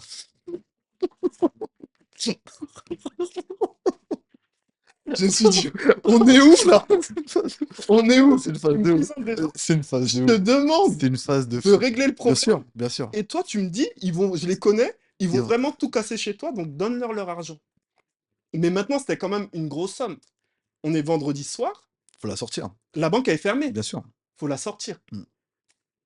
En liquide, tu vois? Les guichets ils sont fermés et tout, faut la sortir. J'appelle la banque parce que tu sais, tu as des, je crois tu as des lignes, Des ouais, des central call là, ouais, call et tu center. peux appeler. Je leur ai dit: «Écoutez-moi, j'ai une urgence, faut que je retire telle somme au distributeur là dans les 5 minutes qui arrivent». Ils me disent: «Ouais, il y a aucun problème, on va augmenter le plafond de retrait et tout, tout OK. ça. Vous pourrez retirer la somme». OK, OK, cool. Après donc je suis chez moi, je réfléchis. Avant de descendre, je me dis: «Bon, il y a 2 choses. Ou je leur donne pas l'argent et je réponds plus au téléphone, mais il y a un risque Risque de tout casser? qu'ils cassent tout, OK. que tout soit cassé, Ouais. ou je retire l'argent, je leur donne l'argent et je leur dis: "De toute façon, là, ça s'est trop dégradé maintenant. Il y a eu menaces et tout et cetera. Sortez du chantier, voilà votre argent et les trucs qui restent à finir, je vais me débrouiller autrement", tu vois? Je pèse le pour et le contre. Je me suis dit: «En vrai, vaut mieux leur donner l'argent, Qui sortent. ils partent et puis c'est réglé». Parce que s'ils cassent tout au final, ça va me coûter beaucoup plus cher, plus, tu vois, Et les encore, galères et tout. dans ton histoire, tu as quand même dans ton malheur, tu as quand même une chose qui est intéressante, c'est comme le devis était 2 fois moins cher, au final, tu arrivais presque au prix des autres personnes, donc t'es pas vraiment tu vois la tout la à la fait. différence, donc tu Bah, pas trop perdant. c'est ce que je me suis dit. Voilà. Je me suis dit: «Je suis déjà gagnant, j'ai eu des travaux pas chers, même s'ils sont pas complètement finis, OK, vaut mieux leur donner l'argent et au moins il y a pas de casse et cetera». En plus, mon pote, il m'a dit: «Ils vont vraiment casser». ouais. Je vais au distributeur, je sors l'argent, j'arrive là-bas. En plus, j'étais tout seul ce jour-là et eux, ils étaient 4 sur le chantier, tu vois? Des Et vu qu'ils étaient Colombiens, excités et tout, ouais, tout ça, des Colombiens donc ouais, je me suis dit: «Bon, ouais. vas-y, Ouais, petite prière, on y ouais, va», ça tu vois? Boum, on y va, j'arrive là-bas, ils sont tout calmes. c'est quoi cette affaire? Bah ouais, tout calme et tout: «Non, mais comprends-moi et tout, j'ai des problèmes, je dois de l'argent à des gens et tout, nanani, nanana Déjà en et Colombie? tout». Déjà en Colombie? Je sais pas, déjà en France visiblement. Déjà en France? Ouais et «Ouais, je dois de l'argent, tout ça, je dois leur donner ce soir, nanani, nanana». J'ai dit: «Écoute, regarde, On voilà dirait l'argent». Alonso dans Training Day, tu sais? Tu vas Ouais, donner l'argent et bah cetera. ouais, Ouais, voilà ouais l'argent, je lui ai donné son liquide. J'ai dit: «Tiens, en vrai, prenez vos affaires et revenez plus. et revenez plus parce que là, on est allé trop loin, Et là». tu as changé les serrures ou pas? Ou Écoute ce qu'il me dit le gars, il prend l'argent, il me dit: «Mais je vais revenir finir les travaux». oh, c'est génial. Eh, c'est génial. C'est génial. Incroyable, hein? Du coup, ils partent et ils sont revenus après finir les 3 jours qui restent. C'est vrai? C'est Je quoi te cette promets. j'ai, rien à voir, mais je Une viens histoire de malade, hein. Mais par contre, les gars, ils étaient hyper forts. Ils m'ont fait des travaux dans l'appartement, frérot. soigner et cetera? Poignées, Ouais. trucs, finition magnifique et tout. Ils étaient super forts. C'était juste, tu vois, leurs problèmes, personnels. Et tu as jamais su ce que c'était? Tu as J'ai pas jamais voulu su. savoir? Dès qu'ils J'ai ont jamais fini: «Au su. fait, by the way, c'est quoi le problème que vous avez eu? Je suis curieux, c'est Non, mais tu vois, est-ce que ça après ouais, après, vu que moi, il y a eu des menaces, ouais, trucs je et comprends. tout, Tu voulais c'est sorti la ça la quoi. situation, elle, tu Ouais, vois, elle était, c'était un peu détérioré. Même pour la remise des clés à la fin du chantier, moi, je suis même pas parti, c'est mon architecte qui est parti, ouais, je tu comprends. vois? Parce que moi, je suis quelqu'un de très respectueux. Je suis très respectueux avec tout le monde. Mais quand tu commences à me menacer, vouloir C'est je casser chez moi et tout, comprends. c'est un peu compliqué, C'est tu vois? compliqué. C'est un Ouais, peu, la relation elle est fichue. ouais. J'ai eu un cas de figure pareil moi dans ce cas, mais rien à voir avec l'immobilier. Mmh. J'accompagnais un commercial que j'étais en train de former pour vendre et c'est un commercial qui avait des ultra compétences dans un domaine spécifique, Mmh. mais il connaissait pas forcément grand chose sur la vente. Donc en fait, je tourne avec lui et il était sur la région de l'Est. Donc théoriquement, par principe, c'est lui qui conduit, parce que c'est chez lui. C'est ça. Et il me dit: «Flo, non, tu sais quoi? Je te laisse conduire». Je dis: «Mais tu vas conduire toute ta vie après?» «Non, non, mais je préfère que tu conduises». OK, je conduis, il est là, mais il est un peu bizarre, tu sais? Mais bon, chacun son caractère. Je commence à rouler et là, je vois le boulot qui m'appelle. Mmh. Je réponds et en fait, c'est pas le boulot, c'est la ligne du boulot, mais c'est la médecine du travail qui me contacte OK. à travers le numéro du travail. Je réponds: «Oui, bonjour Florian, voilà, je suis untel. Je voulais savoir, vous êtes bien avec, la personne en question?» Je dis: «Oui, il est à côté de moi, vous êtes sur Bluetooth». «OK. Vous êtes en train de rouler?» «Oui». «OK, bah, arrêtez-vous d'abord». «Comment ça, arrêtez-vous?» «Bah, rangez-vous sur le côté, tranquillement et coupez le contact et mettez le frein à main, soyez dans une position sécurisée et cetera». OK. «OK, bah, attendez, je roule un petit peu, je m'arrête sur une aire» on était sur l'autoroute, «Je m'arrête sur une aire de station-service. Mmh. Voilà, je vous écoute. OK. La personne que vous avez, là, à côté de vous, vous allez l'emmener d'urgence en hôpital psychiatrique, Arrête. tout de suite». Et lui, il me regarde, il commence à les insulter de tout et il change de caractère. Oh là là. Des noms d'oiseaux, ce que tu veux, là, nan, nan, nan, nan, Mmh. nan, nan. Et je vois dans son visage qu'il devient rouge, sombre. Oh là là. «Frérot, c'est pas mes affaires. Écoute, on va voir ce qu'on va faire. Je vais t'amener et ça va bien se passer». Il commence à devenir fou, tout ça, nan, nan. Et ils me disent: «Tu as 2 choix», parce que j'étais dans l'est, donc Mmh. soit tu vas à Strasbourg, soit tu vas à Nancy. OK. Et il me dit: «Le mieux, c'est qu'on aille à Nancy». C'était plus proche pour lui, il préférait, je sais pas quoi, j'étais entre les 2. D'accord. Il me dit: «OK». Pendant tout le trajet, le mec dort. Ah ouais? Tout le trajet, il dort, il dort. J'arrive, 2 heures, je sais plus combien de temps de route, bref, je roule. Mmh. Donc j'arrive dans l'hôpital et en fait, je commence à aller vers l'entrée, urgence, tu vois? Mmh. Il se réveille: «Non Florent, c'est pas ici, il faut que tu fasses le tour». Je fais le tour, Mmh. il y a une autre entrée. OK. Je me gare, le mec sort, prend ses affaires, il fait un truc, Putain, la porte s'ouvre. arrête. Un habitué. C'était comme si c'était chez lui. Je monte avec lui, tchouk tchouk tchouk tchouk, pff, ça s'ouvre, peut-être qu'il met la main, je sais pas, mais en tout cas, il a réussi à Ouais. ouvrir. Il voit la personne: «Ah bonjour, ça va bien?» «Ouais, ouais, ça va, nanana, nanana». Il me regarde: «Bah, c'est bon, il est avec nous, tout va bien, super. Passez une belle journée» et cetera. Je m'en vais. Il me regarde: «Salut Florent, passe un bon week-end» et cetera. Il m'envoie un texto: «Merci pour cette journée hyper intéressant. On se voit lundi». Un fou. Mais un fou, frérot. Il m'a osé de me répondre: «On se voit lundi, Ouais, passe un bon OK, week-end, ouais, on se on se revoit voit lundi». lundi. Il va revenir. Psychiatrique, schizophrène, scarification. En fait, il avait interdiction de rouler. OK. Il pouvait pas conduire. Waouh! Tu vois, tu sais jamais Tu sais jamais, sur hein. qui tu tombes. Et le mec était compétent. Le mec était compétent, tu vois? Et je fais: «Ah ouais, c'est chaud». Donc c'est comme ton histoire avec les Colombiens. Ouais. Ils sont compétents, Mmh. mais il suffit qu'il y ait quelque chose qui déplaise et ça peut partir en Ouais, ça vrille. peut ouais. C'est fou, hein. Ouais, ça joue à pas grand-chose, hein. Tu vois, comme des fois la réussite dans un domaine, ça se joue à peu de choses. À peu de Des choses. fois, tu peux avoir le don ou les capacités, mais t'as pas le caractère et la discipline, Oui. par exemple, tu vois? Et ça fait le manque de discipline ou le tu vois, un caractère qui est pas Moi, bien réglé, ça fait que tu vas pas réussir à décoller dans ton et domaine. souvent, ce qui est fou, c'est que même autour de toi, même autour de moi, il y a des personnes qui sont ultra compétentes, mais vraiment dans des domaines particuliers Mmh. et qui vont jamais faire le premier pas parce qu'elles estiment qu'elles sont pas légitimes. Alors qu'à contrario, des personnes qui ont aucune compétence, mais qui vont juste faire, Mmh. qui vont prendre tout le marché. C'est ça. Il faut oser, C'est fou. il faut oser. C'est fou. Et c'était, je crois que c'était même en négociation. J'avais fait une formation sur la négociation et Mmh. il disait que les meilleures négociatrices, c'est Mmh. des femmes. Waouh! Pourtant, c'est un domaine qui est très masculin. Et il disait que justement, les femmes ont de l'empathie et une compréhension émotionnelle exceptionnelle Mmh. qu'un homme n'a pas. Par contre, le problème, c'est qu'elle n'a pas confiance. OK, Donc, elle se sent pas légitime. Alors qu'à l'inverse, les hommes, entre guillemets, ont confiance mais ne sont pas légitimes. d'accord. Un marché biaisé. C'est fou, hein. C'est fou. Non, mais c'est fou, c'est fou. Donc la confiance en soi et le fait d'agir et de mettre les choses en place, c'est hyper important. Je pense, ouais. Parce que si tu fais rien, de toute façon, tu Y a auras rien. jamais de résultat si tu essayes pas. Et en plus, la chance qu'on a, on est dans une ère où on peut vraiment passer de 0 à 1 assez facilement. Mmh. Et comme on n'a aucun enjeu, on n'a rien de base. On n'a rien. Donc, la probabilité que tu aies plus en partant de 0, Mmh. elle est extrêmement élevée. Alors que si tu as déjà, tu vas avoir peur de faire quelque chose parce que tu te dis si ça ne marche pas, je perds. Mmh. Que ça soit la notoriété, le prestige du nom, du capital ou autre. Mais quand tu as 0, tu peux y aller, tu rien de toute façon. C'est vrai. Et du coup, toi, par exemple, je sais que, normalement, bientôt, tu vas quitter la France. Qu'est-ce qui t'a poussé à partir?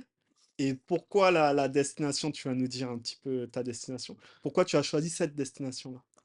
En fait, je me suis rendu compte que l'écosystème français ne me correspondait plus au niveau de la mentalité. Et je me suis dit, plutôt que d'aller en résistance et en forçant, il fallait totalement se séparer de ça. Non pas que j'aime pas la France, Mmh. mais je pense que si on a des aspirations et on a de l'ambition, on peut pas rester. Parce que l'environnement est néfaste pour les personnes qui ont de l'ambition. Tu le vois bien, tu vois des personnes qui sont très aisées, tu as une Mmh. Porsche ou peu importe, tu vas attirer de la jalousie, de la convoitise, de la haine et ce genre de choses. Alors que dans d'autres pays, c'est tout l'inverse. Mmh. À Londres, comme tu l'as très bien expliqué la dernière fois, les gens ils applaudissent, tu vois des Rolls-Royce, des Bentley et tout le monde respecte ça. En Mmh. France, c'est pas le cas. Et je me suis dit: «Bon, quitte à faire quelque chose, autant faire un exit et voir comment ça se passe». Donc on a pris comme destination l'île Maurice, ma OK. femme est mauricienne et on s'était dit: «Bon, est-ce que factuellement c'est un pays qui peut nous intéresser?»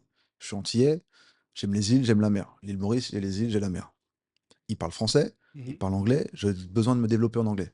Ça marche aussi. OK. Je dois retourner en France, bah, j'ai La Réunion qui est à 45 minutes d'avion. Ouais. OK? Et ma fille pourra apprendre l'anglais assez facilement. J'ai ma petite sœur qui est partie à Dubaï, les Mmh. 4 enfants sont bilingues. Pas le petit, trop petit, mais il sera aussi Ouais, bilingue, mais tu ça vois? va, ils sont Donc bilingues. je me suis dit: «OK, est-ce que cette destination peut être intéressante? Est-ce que les expatriés sont sympas?» Et j'ai déjà des connaissances là-bas, des amis qui sont là-bas. OK. Donc ça fait déjà 2 3 ans qu'ils me disent: «Flo, faut que tu viennes». Mmh. Donc là, on va sauter le pas, on va y aller. Et surtout que même fiscalement, tu as aussi un intérêt. Donc tout ça réuni, on s'est laissé convaincre. Mmh, mmh mh. C'est bien, c'est beau, hein. Parce que moi, je dis toujours, si tu n'aimes pas quelque chose dans ta vie, change-le. Oui, tu as raison. Pareil, moi, j'étais en région parisienne, le climat me convenait plus, le mode de vie, et cetera. J'ai un petit garçon de 1 an là. Je voulais qu'il vive quelque part d'autre, Je où il comprends. fait beau, où il puisse jouer dehors, Bien rester sûr, dehors, aller à la mer, et cetera. Donc on s'est dit: «OK, ça nous plaît plus, on peut partir». exactement, Direction la Guadeloupe. exactement. Et il y a aussi un critère qui était important par rapport à ça, c'est que le fait de sortir d'un écosystème et de créer après ton propre écosystème avec les gens que tu connais et la vie que tu veux, bah, ça te force, entre guillemets, à faire des efforts nécessaires pour avoir ça. Et c'est Mmh. pas si compliqué, hein. Tu vois, tu as créé ta société, tu as fait du business dans l'immobilier, tu as des certaines sources de revenus qui sont autres qu'un salaire et autres. Et Mmh. le plus important, c'est que ça te dégage du temps. Tu me disais, on en parlait en off, Mmh. tu vois ton fils grandir, tu peux jouer avec lui dans le jardin, chose que tu aurais jamais pu faire en Île-de-France. Mais par contre, la France, à mon sens, c'est le plus beau pays pour les vacances. Mmh mh. Parce que du nord au sud, tu peux avoir un climat différent, tu peux aller te baigner dans le sud, tu peux aller faire du ski dans l'est, Mmh. tu peux aller voir ma famille en Bretagne qui est totalement dans l'ouest. Mmh. Au nord, tu peux manger, tu as un accueil hyper chaleureux, tu peux faire du shopping. Et si tu résides dans un pays autre qui n'est pas dans l'Europe, Mmh. tu payes que leurs taxes, pas de TVA. C'est vrai. Donc tu as des possibilités qui sont vraiment intéressantes. Et France, quand tu vas pour du tourisme, c'est Mmh. exceptionnel. Paris, c'est exceptionnel. Mais tu vois, on est tellement dans l'opérationnel qu'on n'a même pas le temps de se rendre compte de ça. C'est vrai. Regarde le nombre de fois où tu es parti à la Tour Eiffel, l'Arc Mmh. de Triomphe. Tu sais quand j'y pars moi? Quand j'ai de la famille qui vient d'autre part et qui voilà, je conduis. Tu En vois vrai, je me suis dit: «Bah, je suis déjà là, je vais montrer». Mais sinon, tu n'y vas Sinon pas. tu n'y vas pas, Sinon, ouais, tu n'y bien vas sûr. pas. Ouais. Donc, en fait, on est tellement dans l'opérationnel. Mmh. Et quand tu quittes un pays et que tu reviens, tu dis: «Waouh, en fait, c'est beau». Tu Mmh. prends le temps de voir, de l'apprécier, de goûter de la bonne nourriture et cetera. Mais pour les vacances. C'est vrai. Ou bien moi, ce que j'ai compris, c'est que la France, c'est un super pays pour la classe moyenne, Oui, tu vois? moyen, Voilà, moyen. vous êtes en couple, vous travaillez tous les 2, vous allez pouvoir acheter votre pavillon, partir en vacances, Oui, plusieurs fois par an, tout oui, ça, tu vois? Tranquillement, en ayant des salaires moyens, oui. vous allez avoir un niveau de vie qui va être correct. Acceptable, correct, Voilà. supportable, tout ce que tu veux. Mais si tu prends l'équivalent, cet équivalent-là, aux États-Unis, une famille moyenne qui a des revenus moyens va beaucoup moins bien vivre qu'un Français. Absolument. Et même en Angleterre, par exemple. Ah, à ce point-là? Oui, parce qu'en Angleterre, la vie est très chère, les loyers sont très chers. C'est-à-dire que si tu vis à Londres ou dans la banlieue de Londres, pour t'acheter une maison, il faut très bien gagner ta vie. Faut Tu t'acheter une as maison moyenne. un Faut ordre de prix très un petit bien. peu? Ça te Bah, comme ça? franchement, Je me rends on pas va compte, dire hein. une maison d'une, allez, 100 mètres carrés en zone 3, 4, ça peut coûter 700, 800 000 euros. OK, OK. Tu vois? C'est Donc après ce c'est sera plus la classe moyenne qui va pouvoir acheter cette maison-là. Pour la petite anecdote, à Londres, en Angleterre, moi j'ai vu des Anglais natifs qui vivaient en colocation. oui, mais c'est Ils avaient pour la trentaine. oui, oui, En France, tu vas pas voir quelqu'un qui est né en France oui, à 30 ans qui vit dans une colocation. Il aura au moins son studio, oui, son... oui. au moins. Colocation, c'est un mode Et de des gens qui ouais. travaillent, hein. Par Ouais, non, exemple, moi, oui, oui. quand j'ai vécu à Londres, je vivais avec un Anglais, un policier. Tu vois, il est policier. Mais il rentre le soir, il vit dans une colocation. C'est une folie ça. Donc tu vois, la France, c'est top pour la classe moyenne, Oui, c'est vrai. tu vois? En fait, c'est dès que tu commences à avoir de l'ambition et autres, tu peux pas rester. C'est ça. Tu peux pas Et rester. d'ailleurs, nous, on en parle, mais ça nous a bien aidés. Ah, Parce toujours, qu'au final, bien même sûr, le système bancaire, pouvoir faire des prêts, des crédits bancaires avec des taux fixes, et absolument. cetera, tu vois? C'est bien pour pouvoir décoller. En fait, ce qu'il faut prendre tous les outils mis à la disposition pour pouvoir faire ce qu'on doit faire et ce qu'on a envie de faire. Je pourrais jamais cracher sur la France en disant: «Ouais, tu as vu, il y a ci, il y a ça». Non, parce que j'ai utilisé tout ce que je devais utiliser. Par contre, c'est simplement, est-ce que aujourd'hui la situation me plaît toujours ou est-ce que j'aspire à quelque chose d'autre? C'est ça. Et c'est ce step-là, en fait. Et malheureusement, la France ne peut pas me l'offrir. Un cadre de vie, au bord de la mer, avec une fiscalité intéressante ou avec une envie d'être vraiment bien, de se sentir apaisé et autres, d'avoir du soleil, un ciel bleu sans nuages, Mmh. Paris, il fait gris. Ah Que oui, tu le veuilles ou non. Tu ah vois oui. bien quand tu rentres de Guadeloupe et que tu vas ici, tu vois: «C'est quoi ça? C'est C'est un quoi autre ces monde, nuages?» ouais. Et tu sais que ça joue sur le moral, hein. Ah bien sûr. Ça joue sur le moral. On en parlait avec un ami, j'étais au téléphone avec lui, il me disait: «Faut que tu te rends compte, on fait un podcast en Guadeloupe, on a la pêche, on a du beau temps et cetera. On le fait même à Paris, on n'a pas la même pêche». Ouais, c'est vrai. C'est vrai. C'est L'énergie est pas la même. absolument, absolument. Non, c'est pour ça que c'est intéressant, hein, franchement. La Guadeloupe, c'est une super île, tu vois. Cadre de vie et tout, Bien c'est sûr, incroyable, bien sûr. franchement. D'ailleurs, on parle souvent d'insécurité en Guadeloupe, mais moi, pour le moment, je l'ai pas ressenti. Sauf quand tu vas à Pointe-à-Pitre le soir, Et qu'il y a les zombies. voilà, dans certains endroits. Mais sinon, la grande majorité de l'île, Bah, c'est comme, c'est super tranquille, c quoi, c tu vois. tu vas à Los Angeles, Mhm. tu vas à Hollywood en journée, incroyable. Tu Ouais. vas à Hollywood le soir, Zombieland. Zombieland. Ouais, c'est vrai. Et en fait, ça dépend, c'est toujours une histoire d'horaire, hein. Mmh, C'est toujours une histoire d'horaire. c'est vrai. Tu peux aller à Paris, à Châtelet, tu Ouais, vas de 9 heures à 18 heures, 20 heures, il y a rien. ouais, ça va. Ouais. Vas-y, après 23h30, c'est Ouais. plus la même population, mais c'est comme partout. C'est comme partout. C'est vraiment comme partout, ouais, je pense. Mmh. Et je voulais te poser une question. On n'en a pas parlé, mais qu'est-ce qui t'a donné, l'impulsion de faire ce que tu es en train de faire? Alors moi, ce qui m'a donné cette impulsion-là, je pense que c'est dans la vie, il y a des étapes. Tu vois? Tu commences, tu employé et au bout d'un moment, tu commences à tourner en rond, OK. tu vois? Par exemple, moi, j'ai commencé, dans ma carrière professionnelle, j'ai eu des promotions et cetera, mais au bout d'un moment, j'ai compris que la vie que je voulais mener, Ouais, c'est ça. OK. c'est pas le salariat qui allait pouvoir me l'offrir et pour mener la vie que je voulais, il faut que je devienne entrepreneur et c'est là que j'ai dû faire le switch, en fait. Parce que, par exemple, quand moi, j'aime beaucoup la liberté, me réveiller à l'heure que je veux, faire ce que je veux dans ma journée, faire mon propre programme, et cetera. Et quand tu es salarié, tu es enfermé dans des cases, tu vois? Tu as des horaires. Tu dois être là à telle heure, tu dois faire ça, comme ça. Et moi, ce qui m'a vraiment fait passer le pas, c'est après le Covid, il y a eu le confinement, là, on a eu le full télétravail. Retour du Covid, ils nous annoncent qu'on doit revenir 2 jours par semaine. Donc moi, je reviens 2 jours par semaine, mais on s'est déjà habitué, en fait, à être en télétravail à 100. OK, je reviens 2 jours par semaine et après moi, ma boîte, c'est une boîte internationale. Au niveau monde, le PDG aux États-Unis, il nous informe que à partir d'aujourd'hui, on peut retourner en 100 télétravail.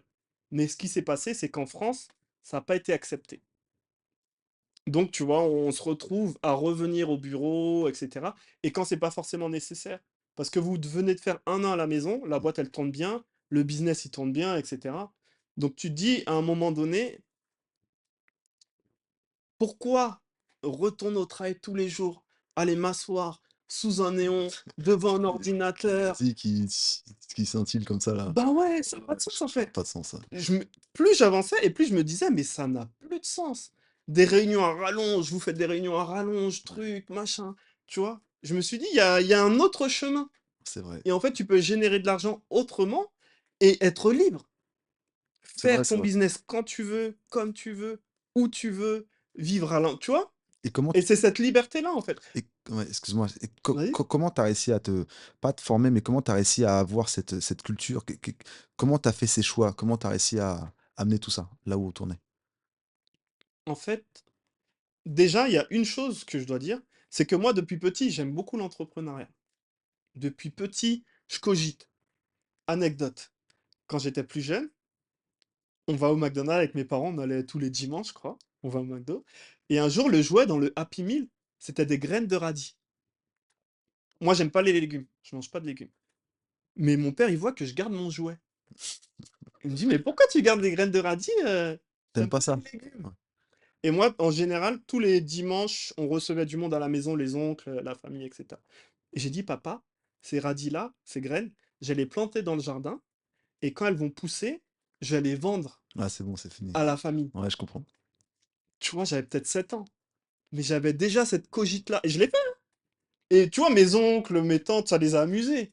«Ah, l'enfant, il a planté des radis, nous les vend, vas-y, t» et tu vois, ils m'ont acheté. Ouais, c'est bon, c'est bon. Mais Ouais. mon business, tu vois, Ouais, mon c'est premier bon, c'est bon, business ouais. était Ouais, c'est lancé. vrai. C'est vrai, c'est Donc en vrai. fait, moi, j'ai toujours eu cette matrice-là. Même quand je venais, par exemple, après quand j'étais ado, je venais aux Antilles et tu vois, il y avait les rapaces sorbets là. Oui, OK. Les, Voilà. les mine balls? Enfin, les mine balls? Les snowballs. Snowball, ouais. Voilà, tu vois? Snowball. Snowball. Et ben, j'ai acheté une râpe et je me suis dit: «Je vais ramener ça en France et moi, je vais faire des snowballs et je vais les OK, vendre OK. à mes amis». Tu vois? J'ai J'avais déjà cette mentalité-là, depuis jeune, en fait. Donc je pense que c'était déjà en moi. Parce qu'il y a une 2e chose qu'on dit pas, c'est que l'entrepreneuriat, au final, c'est pas pour tout le monde. Non, c'est vrai, c'est pas pour tout le monde. Tu vois? Au Heu, début, moi, quand j'ai commencé à entreprendre, je voulais que tout le monde autour de moi ouais, je entreprenne. suis pareil. J'étais pareil. Tu vois? J'ai «Pourquoi vous investissez pas dans l'immobilier? je suis Ah, pareil. investissez dans la crypto, pourquoi vous faites pas ça? Ah Nanani, non. mais en fait, j'ai compris que c'était un caractère, un état d'esprit et que c'était pas pour tout le monde. Et Tout sur le monde peut pas être et entrepreneur. c'est même pire que ça. Tout le monde n'a pas envie, Une sorte d'envie. Oui, c'est beau, mais ils ont pas envie. C'est-à-dire que même si toi, tu arrives avec toute ton énergie, toute ta formule mathématique, toutes Mmh. tes choses qui font que ça peut marcher pour eux, ils t'ont jamais dit qu'ils voulaient le faire, ça les intéresse pas. Exactement. Il y a des gens qui sont contents, Ouais, 9 h, 5 bien heures, sûr.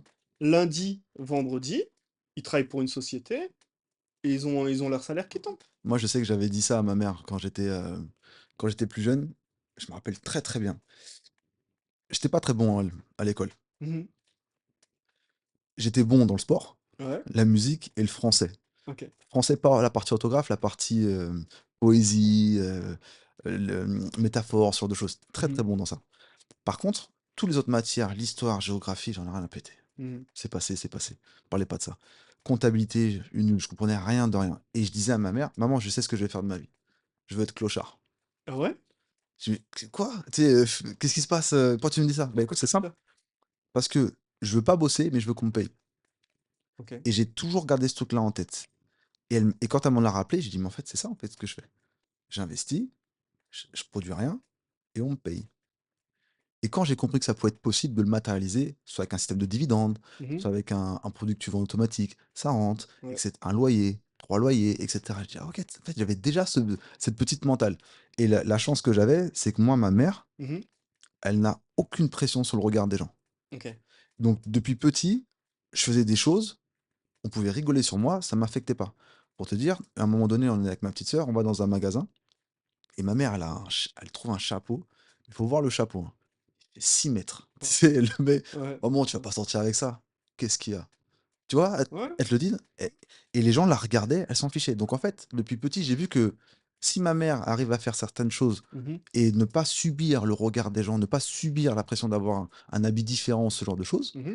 bah, pourquoi moi, ça me ferait quelque chose? Parce que j'ai déjà un modèle qui me dit ça. Et ma mère nous a toujours poussé: «Les enfants, moi je veux que vous soyez heureux, faites des choses, je serai toujours fier de vous, peu importe ce que vous faites». Donc j'ai eu de l'amour, donc j'ai toujours testé, testé, testé, fait des choses et cetera. Mmh.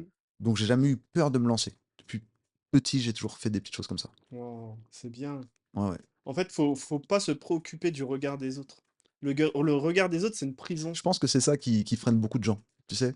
Quand je travaillais dans le 95, j'avais 2 heures de transport. Mmh. Boissy, Cergy, RER A, fallait encore prendre un bus, j'avais 2 heures de transport. OK. Et je me suis dit: «Bon, je connais pas grand-chose sur l'immobilier, il faut que je me forme». Donc plutôt qu'écouter de la musique ou regarder des vidéos sur YouTube, Mmh. je prenais une formation, je l'écoutais et je notais dans le RER. Pendant 6 ans, j'ai fait ça, entre guillemets. Waouh. Noter des choses sur le business, le stoïcisme, plein de choses. Je me formais pendant que tout le monde écoutait et je me racontais une histoire. Je fais: «Ah ah, bande de cons». Moi, je suis en train de bosser dans mon coin, vous êtes en train vous croyez que je suis fou, mais non, non, je suis en train de faire des choses et cetera et cetera. Mmh. Et en fait, tu te comportes comme la personne que tu as envie d'être Ouais. et je sais pas comment l'expliquer, ça se matérialise. Parce que dans la vie, tu peux devenir ce que tu veux devenir. C'est terrible. Ouais. Il faut juste avoir la vision et après, chaque jour, travailler vers cette vision. Ouais, Mais tout est faisable, tout est possible. Moi, souvent, je me j'avais, tu vois, beaucoup de rêves. Moi, je suis très rêveur. je suis pareil. Depuis petit, je suis très rêveur. J'ai Un même peu dans la lune, un peu dans la lune, tout le temps. tout le Ouais, temps. Même, tu vois, pendant en classe, je rêvassais tout le temps. Et mon pote à côté de moi, il me disait, tu sais, on avait peut-être 12 ans. Il me disait: «Mais à quoi tu réfléchis? À quoi tu penses?» Et je lui réponds quoi? «Je suis en train de penser, de réfléchir sur la couleur de ma Porsche». Il est complètement fou, tu vois ce que je veux dire? Mais en fait, il faut déjà avoir une vision. Ouais, je comprends. Si tu as pas de vision à la base et tu crois pas que ça peut se matérialiser, tu vas rien faire. Tu vas rien faire, c'est fou. Et plus le temps passe, plus je me rendais compte que chaque fois que j'exprimais mes rêves ou mes désirs, et cetera, les gens me disaient: «Non, c'est pas faisable. Non, c'est pas possible. Non, tu peux pas faire ça. Non, non, non», et les gens se mettaient beaucoup de limites. Beaucoup de barrières. Voilà. Mmh. Parce qu'en fait, quand on est enfant, un enfant, il a pas de limite. Moi, je regarde mon fils de 1 an, il a pas de limite. Il se met pas de limite sur Ah, ce il y a qu'il pas peut de faire, ah ouais, ce qu'il peut pas faire. c'est ouvert. Voilà. Et c'est en grandissant que les adultes Oui, c'est vrai, lui mettent de plus en plus de limites. c'est vrai. Et ça, c'est un problème, ça devient problématique. Parce que beaucoup d'entre nous, on était limités par notre environnement, par la société, Oui, etc. Et c'est ça qui fait que beaucoup de personnes abandonnent leurs rêves. c'est vrai, Mais au final, nous, on n'a pas lâché, c'est ça. On n'a c'est pas ça. lâché nos rêves. Et plus j'accomplissais des choses qu'on me disait qui n'étaient pas possibles, et plus ça renforçait mon sentiment. Mais en Exactement. fait, c'est faisable. En fait, ça renforce ton biais. En fait, c'est ton biais. Les gens, ils ont un biais, ils ont leur prisme et toi, tu débarques, tu dis: «Mais non les gars, moi regardez, ça s'est passé pour moi comme ça et je suis pareil que toi. Mmh. J'ai pas de compétences, j'ai pas de capital de départ, je suis parti de zéro, j'ai pas eu d'avantage, j'ai pas eu ci et j'en suis là. Fais-le». Sauf que eux, ils vont peut-être pas le faire parce qu'ils ont peur, ils ont ci, le regard des gens, ils ont pas encore débunké, Mmh. le mental. Et ce que j'ai compris aussi, c'est que, c'est pas forcément les personnes les plus intelligentes ou les plus cultivées qui réussissent le mieux au C'est final. terrible, c'est Ouais. terrible. C'est quoi l'expression? C'est, «Un idiot va plus loin que 2 intellos assis», non, c'est pas? Un truc comme ça? Un idiot debout, ouais. C'est ça, hein? Ouais. Voilà. En fait, il faut juste, faire, faire, faire, essayer, répéter, échouer, recommencer. Surtout que l'échec, c'est pas que c'est pas grave, c'est au contraire, super. Tu sais ce qui n'a pas fonctionné. Mmh. C'est tu as de la data immédiate. Voilà. Mais pourquoi regarde, pourquoi les Américains sont des grands entrepreneurs? Parce qu'ils sont dans l'action. Un Américain, il va être dans l'action.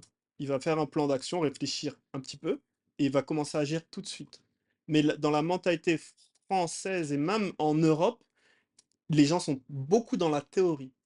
Ils vont développer beaucoup de théories, tu vas beaucoup travailler sur ton business plan, etc., à rallonge, et tu vas passer moins de temps à agir. Mmh. Or que c'est l'action qui paye au final. Toi, tu nous expliquais. Tu faisais beaucoup de visites. Moi, Tout c'est le ce qui temps. m'a choqué. Mmh, Qu'on a commencé à parler, toi et moi, d'immobilier. Tu visitais beaucoup de biens. mmh. Visite, visite, visite, visite. Des fois, tu te calais une visite tous les jours et tu me disais, bah, sur le lot de tout ce que j'ai visité, je vais trouver une bonne affaire. C'est sûr. Mais si tu fais que 2 visites dans le mois, ça va être compliqué de Et trouver une bonne affaire, et tu vois? tu Quand sais toi, tu en as ouais, fait 30. ouais et tu sais ce qui est intéressant et c'est pour ça que je remercie le système d'être comme ça et la mentalité aussi d'être comme ça, c'est que je me suis rendu compte que finalement, faut faire preuve un peu de courage. Comme la Mmh. plupart des personnes ont peur de faire certaines choses, Mmh. toi, quand tu débarques et que tu fais, bah, tu sais que la plupart des gens ne le font pas. Je vais te raconter une anecdote. J'ai fait un séminaire immobilier où c'était un formateur très connu qui faisait comme exercice: «Qui veut 10 euros?» Il était sur l'estrade, on était, Mmh. je crois, 1000 personnes. Je sais pas combien on était. «Qui veut 10 euros?» Donc il tend son billet de 10 euros. Les Mmh. gens sont assis comme ça. OK. Il répète: «Qui veut 10 euros?» Et tu as une dame au premier rang qui se lève un peu timidement, qui dit: «Moi». Ben elle dit: «Bah, viens le prendre». Donc il marche, il donne le billet. Il ressort un autre billet de 10, donc tu as un autre à côté qui se lève, qui prend. Mmh. On est tous des investisseurs à en devenir, d'accord? On Mmh. s'intéresse tous à l'immobilier ou les formes d'entrepreneuriat et d'investissement. Mmh. Il distribue 10 euros, et cetera. OK, il interroge quelqu'un: «Toi, pourquoi tu t'es pas levé?» Le mec disait: «Moi, je me déplace pas pour 10 euros». OK, toi: «Moi, j'avais peur qu'on me je pouvais pas me déplacer, et cetera». Mmh. OK, d'accord. «Moi, le gain, et cetera, ça me plaît pas». OK, d'accord. «Qui veut 20 euros?» Bah, tu te rends compte que là, il y a d'autres personnes qui se lèvent. Bah oui. Tu vois? Il se Mmh. lève, et cetera, et cetera. Il se lève, nin ça court un petit peu de partout. «Pourquoi tu t'es pas déplacé?» «Moi, je me déplace pas pour 20 euros». OK. Il fait la même expérience avec 50 euros. Tu avais des mecs qui étaient à 6 rangées derrière moi, Mmh. qui ont déboulé pour prendre le billet et distribuer, et cetera. OK. «Pourquoi tu t'es pas levé pour 50 euros?» Plus de réponse. Et moi, je me suis pas levé parce que j'ai compris ce qu'il voulait dire. Regarde, on est des investisseurs, on a Mmh. un mindset différent. Mmh. On est 1000 personnes, ils se lèvent pas. Mmh. Toi, tu as rien à faire, tu as besoin de te lever, tendre la main, récupérer ton dû. Mmh. Ils le font pas. Mmh. L'enjeu est pas important, c'est que 10 euros. Tu es en sécurité, il va rien t'arriver. Mmh. Pourquoi tu l'as pas fait? Tu as vu que ça fonctionnait, ça va refonctionner et ça refonctionne. Ils le font Mmh. pas. Donc j'ai compris, je dis: «OK, donc là on est niché, ils font pas, Mmh. personne fait». C'est vrai. Donc j'ai eu mon biais comme ça. Waouh! J'ai eu mon biais comme ça C'est et le dommage. mec qui était Mmh. derrière, loin derrière moi, qui Mmh. a cavalé, qui Mmh. avait plus faim que tout le monde, il a eu son biais. C'est ça. Tu vois ce que je veux dire? Ouais. Et quand j'ai compris ça, moi je suis devenu fou sur ma chaise. Je fais: «Oh le bâtard, Waouh! OK, je comprends. Ah ouais, c'est comme ça». Donc les mecs veulent faire du business, ils sont même pas capables de se lever alors qu'ils sont quasiment au premier rang. Donc ça veut dire que même si tu as les capacités de le faire, même si Mmh. tu peux le faire, tu vas pas le faire. C'est le passage à l'action. C'est terrible. Le passage à l'action, il est clé. En passant suffisamment à l'action, tu peux accomplir tout ce que Tout tu ce veux. que tu veux. Pas de peur, rien, juste tu fais. Mmh. Et le pire, c'est encore une fois, je répète, ils sont tous dans un processus Mmh. d'investissement. Ils veulent devenir une meilleure personne. Mmh. Et c'est niché, c'est pas tout le monde qui est comme ça. Donc si tu corrobores ça avec la France, la Mmh. mentalité, Ouais. personne fait. Donc ça veut dire aussi que si tu fais, tu as un boulevard. Ouais. Passage à l'action et prise de risque aussi. Oui, Ça, c'est important. oui. Par exemple, regarde-moi ce qui m'est arrivé, la semaine dernière. Il y avait une vente aux enchères de, BMW. OK, je vais chez le médecin et c'est le médecin qui m'en parle. Il me dit: Tu «Tiens, eu l'info par rapport au médecin? par rapport à mon C'est médecin, une je vais folie. chez mon généraliste C'est une ici», folie. tu vois? Tu Parce avais que pas l'info de base, tu savais pas? j'avais pas C'est l'info, exceptionnel. j'avais aucune idée. OK. Je vais chez mon généraliste, il me dit: «Bah, qu'est-ce que vous faites dans la vie?» et cetera et je lui dis: «Bah, je fais de l'import-export de voitures». Il me dit: «Ah, bah, tiens, il y a une vente aux enchères là, BMW qui a fermé ici». Je savais que la concession, elle avait fermé, mais je savais pas qu'il y avait une vente aux enchères et il me dit: «La vente aux enchères, c'est samedi prochain». Je crois qu'on était mardi ou mercredi. Tiens, je te donne les infos, si ça t'intéresse, vu que tu es dans l'automobile, peut-être que tu feras une bonne affaire. Moi, je me dis: «Génial». Je me suis dit: «Je vais saisir l'occasion». L'opportunité. On saisit les opportunités et on prend le risque. Hop, vendredi, il y avait une visite pour aller voir les véhicules. On va voir les véhicules, et cetera. On fait notre petit repérage, la liste de ce qui nous intéresse. Derrière, je fais ma petite étude, tu vois? OK, celui-là, je peux aller jusqu'à telle somme, et cetera, et cetera, et cetera. Puis, on se pointe samedi, vente aux enchères, on a acheté une voiture. Et tu sais ce qui est fou? Tu sais ce qui est fou? C'est que tu ne loupes pas une opportunité. Ça me rappelle une histoire que je crois que c'était Bill Gates ou Warren Buffett qui avait dit ça, je Mmh. faudra vérifier. Et en fait, il y a une journaliste qui lui dit: «Mais comment vous faites pour être autant riche? Comment vous faites pour avoir cette facilité à faire de l'argent et cetera?» Il la coupe, il dit: «OK, donnez-moi le nombre que vous voulez sur le chèque que je vais vous faire». «Non mais monsieur Buffett, je vous pose une question, comment vous faites?» «Je répète, donnez-moi le nombre que vous voulez que j'inscrive sur le chèque». Mmh. «Non mais vous répondez pas à ma question». Il ferme le chèque, il met dans sa poche. «Ouais, elle est là ma réponse». «Je comprends pas». «Bah, en face de vous, j'ai une opportunité. Je vous offre la possibilité de me donner le montant que vous voulez. Mmh. Prenez-le, je vous le donne». Vous l'avez fait? C'est ça. Je ne loupe aucune opportunité. Et c'est ça qu'on doit changer dans notre mentalité.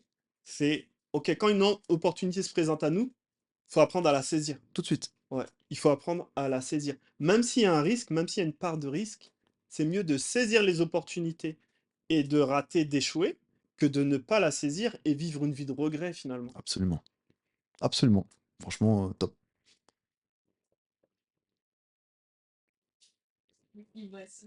5 minutes?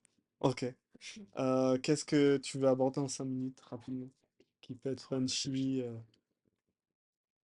mmh, Mais ton généraliste, c'est une phase de fou quand même.